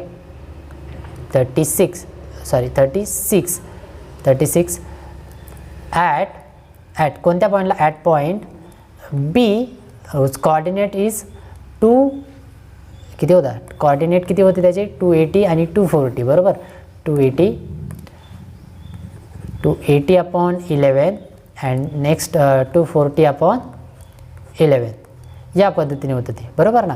ह्या पॉईंटला ते ऑब्जेक्टिव्ह फंक्शन कसं असणार आहे मॅक्झिमम असणार आहे. आणि जर मिनिमम विचारलं असतं ह्याच प्रॉब्लेममध्ये थोडक्यात जर मिनिममची कन्सेप्ट असती तर प्रॉब्लेम सेम असाच आला असतं. लक्षात येते म्हणजे बघा कळतंय तुम्हाला काय मला काय म्हणायचं कळतंय. बघा सपोज इथे पुन्हा एक्झाम्पलकडे जातो मी. बघा इथे मॅक्सिमम ऑफ झेड आपल्याकडे घेऊन होतं बरोबर. Maximum of Z is equal to objective function होतं पुढे याच पद्धतीने सगळं असणार आहे. आणि पुढे खाली काय दिलेलं असेल find minimum value of Z. ठीक आहे minimum value of Z find करायचं असेल तर इथे मिनिममच घेऊन असणार आहे. मिनिमम ऑफ झेड त्या टाईपमध्ये इथे फंक्शन असेल. आणि सिमिलर आपल्याला याच पद्धतीने सर्व कॉन्सेप्ट राईट करायचे आहे. ठीक आहे हा चार्ट ड्रॉ करायचा आहे, हे कॅल्क्युलेशन इथे करायचं आहे पॉईंट फाइंड करण्यासाठी. त्यानंतर ते ग्राफमध्ये पण पुट करायचं आहे, ग्राफ पण याच पद्धतीने भेटेल.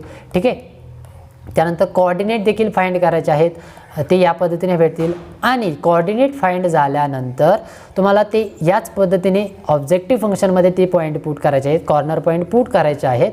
आणि फायनली बघा तुम्हाला मिनिमम व्हॅल्यू फाइंड करायची आहे. मग सिम्पली कोणत्या पॉईंटला मिनिमम व्हॅल्यू भेटणार आहे तो पॉईंट म्हणजे तुमचा ते ऑब्जेक्टिव्ह फंक्शनची व्हॅल्यू असणार आहे. ठीक आहे मिनिमम व्हॅल्यू असणार आहे. ठीक आहे त्या पॉईंटने जी काय व्हॅल्यू भेटणार आहे ती व्हॅल्यू कळतंय या पद्धतीने. मग आता इथे सपोज मिनिमम व्हॅल्यू किती आहे तर 12,800 आहे. ठीक आहे म्हणजे जर मिनिमम व्हॅल्यूचा प्रॉब्लेम असता तर आपल्याला त्याचं सोल्युशन हे भेटलं असतं. ठीक आहे ॲट पॉईंट मी म्हणलं असतो ए बरोबर ना. ही जी व्हॅल्यू आहे ही कोणत्या पॉईंटने फॉर्म झाली आहे तर या ए पॉईंटने फॉर्म झाली आहे. म्हणजे आपल्याला ऑब्जेक्टिव्ह फंक्शनची व्हॅल्यू आपल्याला भेटली असते 12,800 at point A whose coordinate is 0,32. लक्षात येते या पद्धतीने त्याची व्हॅल्यू भेटली असते आणि या पद्धतीने आपल्याला त्याचा आन्सर भेटला असतं. ठीक आहे कधी ज्यावेळेस मिनिमम व्हॅल्यूचा प्रॉब्लेम असतील त्यावेळेस. ठीक आहे आता आपल्याला मॅक्सिमम व्हॅल्यूसाठी होता तर ती या पद्धतीने मॅक्सिमम व्हॅल्यू चेक करायची आहे फक्त. ठीक आहे एकदम सिम्पल आहे. बघा तुम्हाला इथे 2 टाईपचे प्रॉब्लेम अभ्यासासाठी असणार आहेत. ठीक आहे नेहमी मॅक्सिमम किंवा मिनिमम. लक्षात येते असं या पद्धतीने असेल विचारलेलं मॅक्सिमम ऑफ झेड किंवा मिनिमम ऑफ झेड. तर इथे मॅक्सिमम ऑफ झेड असेल तर मॅक्सिमम व्हॅल्यू फाइंड करायची, मिनिमम ऑफ झेड विचारलेलं असेल तर मिनिमम व्हॅल्यू फाइंड करायची. एकदम इझी आहे. मेथड सिम्प्लिफाय करण्याची जी मेथड आहे ती सेम आहे. लक्षात येते फक्त फायनली तुम्हाला मिनिमम आणि मॅक्सिमम व्हॅल्यू चेक करायची आहे. ते एक्झाम्पलवरती डिपेंड आहे. कळतंय बघा मी ह्या एकाच एक्झाम्पलमध्ये सर्व कॉन्सेप्ट लक्षात येते सर्व कन्सेप्ट त्याची डेफिनेशन काही बारीक बारीक ज्या कन्सेप्ट आहेत छोट्या छोट्या कन्सेप्ट आहेत त्या सर्व विथ जे काही जेवढ्या टाईपचे काही एक्झाम्पल आहेत ती सर्व टाईप ह्या एकाच एक्झाम्पल किंवा एकाच प्रॉब्लेममध्ये तुम्हाला एक्सप्लेन करतो आहे. लक्षात येते ओके. तर आता हा आपला सेकंड टाईपचा प्रॉब्लेम होता. बघा कशा पद्धतीने आपण सिम्प्लिफाय केलेला आहे. आणि त्यानंतर आपण मग थर्ड प्रॉब्लेमकडे वळूया, थर्ड टाईपच्या एक्झाम्पलकडे वळूया. बघा आपल्याकडे सेकंड टाईपच्या एक्झाम्पलमध्ये आपल्याकडे मॅथमॅटिकल लिनियर इक्वेशन होते, ठीक आहे. मॅथमॅटिकल फॉर्मॅटमध्ये आपल्याला इक्वेशन किंवा प्रॉब्लेम गिवन होता, एक्झाम्पल गिवन होतं, आपल्याला त्याची मॅक्झिमम व्हॅल्यू फाइंड करायची होती, ठीक आहे. म्हणजे ते सिम्प्लिफाय करायचं होतं, त्याचं सोल्युशन फाइंड करायचं होतं बाय युझिंग ग्राफ, ठीक आहे. ग्राफिकलने आपल्याला ते सिम्प्लिफाय करायचं होतं. तर आपण काय काय केलेलं आहे ते सिम्पली जे काही इक्वेशन आपल्याकडे गिवन होते इन इक्वेशन ते आपण या टेबलच्या फॉर्मॅटमध्ये राईट केले, ठीक आहे. त्यामध्ये आपण इन इक्वेशन राईट केले, त्यानंतर इक्वेशन राईट केले, त्यानंतर एक्स व्हॅल्यू 0 कन्सिडर केली, वायची व्हॅल्यू भेटल्या, नंतर Y is equal to 0 put केलं, एक्सची व्हॅल्यू भेटली, ठीक आहे. या पद्धतीने दोन्ही इक्वेशनमध्ये ते पुट करायचं आहे आणि त्यानंतर आपण ते रिजन त्याचा फाइंड केला, ठीक आहे. ओरिजिन साइडेड आहे की नॉन ओरिजिन साइडेड आहे, तर त्यासाठी आपण हा टेस्ट पॉईंट 0 0 पुट केला होता. लक्षात घ्या, जर कॉन्स्टंट व्हॅल्यू आपल्याकडे इक्वेशनमध्ये या साईडला गिवन असेल तर आपण 0 0 पुट करतो आणि जर कॉन्स्टंट व्हॅल्यू इकडे जर कॉन्स्टंटच्या ऐवजी directly is equal less than or equal to किंवा ग्रेटर दॅन इक्वल टू जर 0 असेल, म्हणजे ह्या 120 160च्या ऐवजी जर 0 असतात तर आपण इथे test point any constant value आपण पुट केली असते, लक्षात येते. आणि तिथे जर ती कंडिशन सॅटिस्फाय झाली असती तर अगेन त्याच पद्धतीने कंडिशन सॅटिस्फाय झाली तर ओरिजिन साइडेड आणि जर सॅटिस्फाय नाही झाली तर नॉन ओरिजिन साइडेड, ह्या पद्धतीने ते असतं. ओके, या पद्धतीने तो टेबल आपल्याला फिलअप करायचा आहे, ठीक आहे. हे कॅल्क्युलेशन त्या टेबलसाठीच होतं आणि त्यानंतर ह्या व्हॅल्यू ज्या आपण इथे फाइंड केल्या ना, ह्या एक्स इज इक्वल टू 0 असताना वायची व्हॅल्यू किती भेटली, त्यानंतर वाय इज इक्वल टू 0 असताना एक्सची व्हॅल्यू किती भेटली, म्हणजे ती जे पॉईंट आहेत ते पॉईंटचा यूज करून आपल्याला इथे लाईनचे इक्वेशन किंवा ती लाईनचा ग्राफ ड्रॉ होतो, ठीक आहे. तो ग्राफ आपल्याला या पद्धतीने इथे ड्रॉ करायचा आहे, ग्राफिकल रिप्रेझेंटेशन आपल्याला या पद्धतीने करायचं आहे, ठीक आहे. ग्राफिकल रिप्रेझेंटेशन केल्यानंतर आपल्याला इथे एक रिजन, कॉमन रिजन भेटत असतो नेहमी, लक्षात घ्या, ठीक आहे. तर तो कॉमन रिजन आपल्याला इथे चेक करायचा आहे नक्की कशा पद्धतीने भेटतोय, ठीक आहे. तो आपल्याला या पद्धतीने कलरफुल करायचा आहे, ठीक आहे, शेड करायचा आहे त्याला पूर्ण आणि त्यानंतर त्याचे कॉर्नर पॉईंट इथे आपल्याला राईट करायचे आहेत, नक्की कॉर्नर पॉईंट त्याला नाव द्यायचं आहे, ठीक आहे. कॉर्नर पॉईंटला नाव द्यायचे आहेत, ओरिजिनला ओ द्या, तुमच्या मनाने देऊ शकता. त्यानंतर त्याचे कोऑर्डिनेट, ठीक आहे, त्या पॉईंटचे कोऑर्डिनेट तुम्हाला फाइंड करायचे आहेत. तर जे ॲक्सिसवरती जे पॉईंट आहेत ते तुम्ही डायरेक्टली राईट करू शकता, बट ॲक्सिसच्या बाहेर जो पॉईंट आहे म्हणजे थोडक्यात इथे आपला बी पॉईंट होता, ठीक आहे. तर ह्या पॉईंटचे कोऑर्डिनेट कसे फाइंड करायचे तर सिम्पली लक्षात ठेवा, तर तो जो पॉईंट आहे तो कोणत्या लाईनने फॉर्म झालेला आहे, कोणत्या लाईन्सने, हां लाईनने नाही तर कोणत्या लाईन्सने, कोणत्या 2 लाईनने फाइंड झालेला फॉर्म झालेला आहे, फॉर्म झालेला आहे, त्या लाईन कन्सिडर करायच्या आहेत आणि त्या लाईन सिम्प्लिफाय करायच्या आहेत. बघा इथे या 2 लाईनने तो फॉर्म झाला होता, तर मी त्या लाईन कन्सिडर केल्या, सॉल्व केलं, ठीक आहे. सिम्प्लिफाय करायचं आहे या पद्धतीने, म्हणजे तुम्हाला एक्स आणि वायची व्हॅल्यू भेटेल, म्हणजेच त्या एक्स आणि वायची जी व्हॅल्यू आहे ती म्हणजेच ह्या बी पॉईंटचे कोऑर्डिनेट असणार आहे, ठीक आहे, अननोन पॉईंटचे कोऑर्डिनेट. तर त्याचे कोऑर्डिनेट भेटले, ठीक आहे. इथे एक लक्षात घ्या, इथे आपल्याला एकच पॉईंट असा होता की त्याची कोऑर्डिनेट आपल्याला माहीत नव्हते. कधी कधी जर 3 लाईन्स असतील तर सपोज या पद्धतीने आपल्याला इथे भेटू शकतात 2 पॉईंट, ठीक आहे, की त्याचे कोऑर्डिनेट आपल्याला माहीत नाही. तर मग पुन्हा त्या सेकंड पॉईंटसाठी तुम्हाला याच पद्धतीने तो पॉईंट कोणत्या 2 लाईनने फॉर्म झालेला आहे ते चेक करायचं आहे. त्या 2 लाईन घ्यायच्या आहेत, त्या सिम्प्लिफाय करायच्या आहेत आणि मग तुम्हाला त्या सेकंड पॉईंटचे कोऑर्डिनेट भेटतील, ठीक आहे, अननोन पॉईंट त्याचे कोऑर्डिनेट भेटतील. तर ओके, कोऑर्डिनेट फाइंड झाल्यानंतर प्रत्येक पॉईंटचे कोऑर्डिनेट फाइंड करायचे आहेत. कोऑर्डिनेट फाइंड झाल्यानंतर सिम्पली आपल्याला ते जे पॉईंट आहेत ते पॉईंट 1 बाय 1 ऑब्जेक्टिव्ह फंक्शनमध्ये पुट करायचे आहेत. पुट केल्यानंतर आपल्याला कोणत्या पॉईंटला हे चेक करायचं आहे, सर्व व्हॅल्यू फाइंड करायचे आहे. आणि जर ऑब्जेक्टिव्ह फंक्शन हे जर मॅक्सिमम टाईपमध्ये जर असेल, मॅक्सिममच्या टाईपमध्ये असेल, लक्षात येते, तर आपल्याला मॅक्सिमम व्हॅल्यू चूज करायची आहे. आणि ऑब्जेक्टिव्ह फंक्शन हे जर गिवनच असतं, लक्षात येते ना, मॅक्सिमम ऑफ झेड किंवा मिनिमम ऑफ झेड हे एक्झाम्पलमध्ये गिवनच असतं आणि ते आपल्याला इथे यूज करायचं आहे, ठीक आहे. याचा यूज आपल्याला डायरेक्टली फायनली म्हणजे इथे यूज होतोय. तर मग मॅक्सिमम असेल तर मॅक्सिमम व्हॅल्यू घ्यायची आहे, मिनिमम असेल तर मिनिमम व्हॅल्यू घ्यायची आहे, लक्षात येते. इथपर्यंत आपल्याला ते सॉल्व करायचं आहे. फायनली मग या पद्धतीने ते राईट करायचं आहे.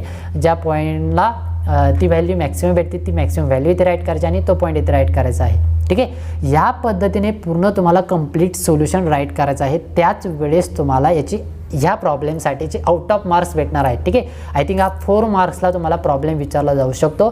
त्यामुळे तुम्हाला या पद्धतीने कंप्लीट सोल्युशन राईट करायचं आहे, ठीक आहे.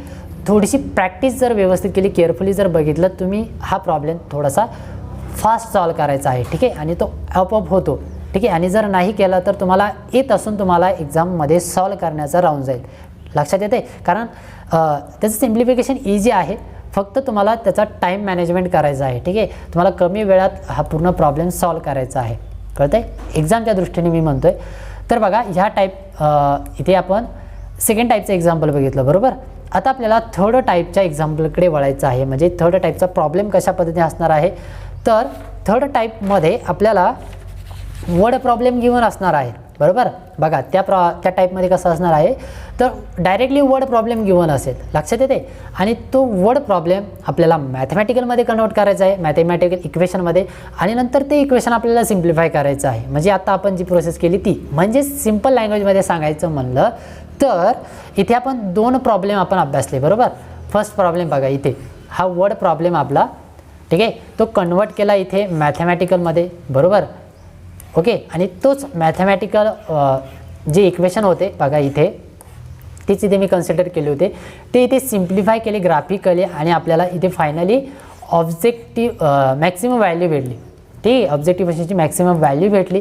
म्हणजे इथपर्यंतचे, म्हणजे हे सिम्पल तुम्हाला आता सांगायचं म्हणलं तर आता आपण जे 2 प्रॉब्लेम बघितले, सिम्प्लिफाय केले, त्या 2 प्रॉब्लेमचं कॉम्बिनेशन, ठीक आहे, म्हणजे तुमचा हा लास्ट टाईपचा प्रॉब्लेम असणार आहे. कळतंय, लास्ट टाईपचं एक्झाम्पल कशा पद्धतीने असणार आहे, तर या पद्धतीने असेल बघा. आता म्हणजे मला ते राईट करण्याची गरज नाही, कारण ऑलरेडी मी तुम्हाला सर्व एक्सप्लेन केलेलं आहे. ठीक आहे, म्हणजे फक्त आता लास्ट टाईपच्या प्रॉब्लेममध्ये कसं असणार आहे, तर बघा सपोज एक्झाम्पल नंबर इथे 3, ह्या एक्झाम्पल नंबर 3 मध्ये काय असेल, तर वर्ड प्रॉब्लेम गिवन असणार आहे. ठीक आहे, वर्ड प्रॉब्लेम हा गिवन असेल.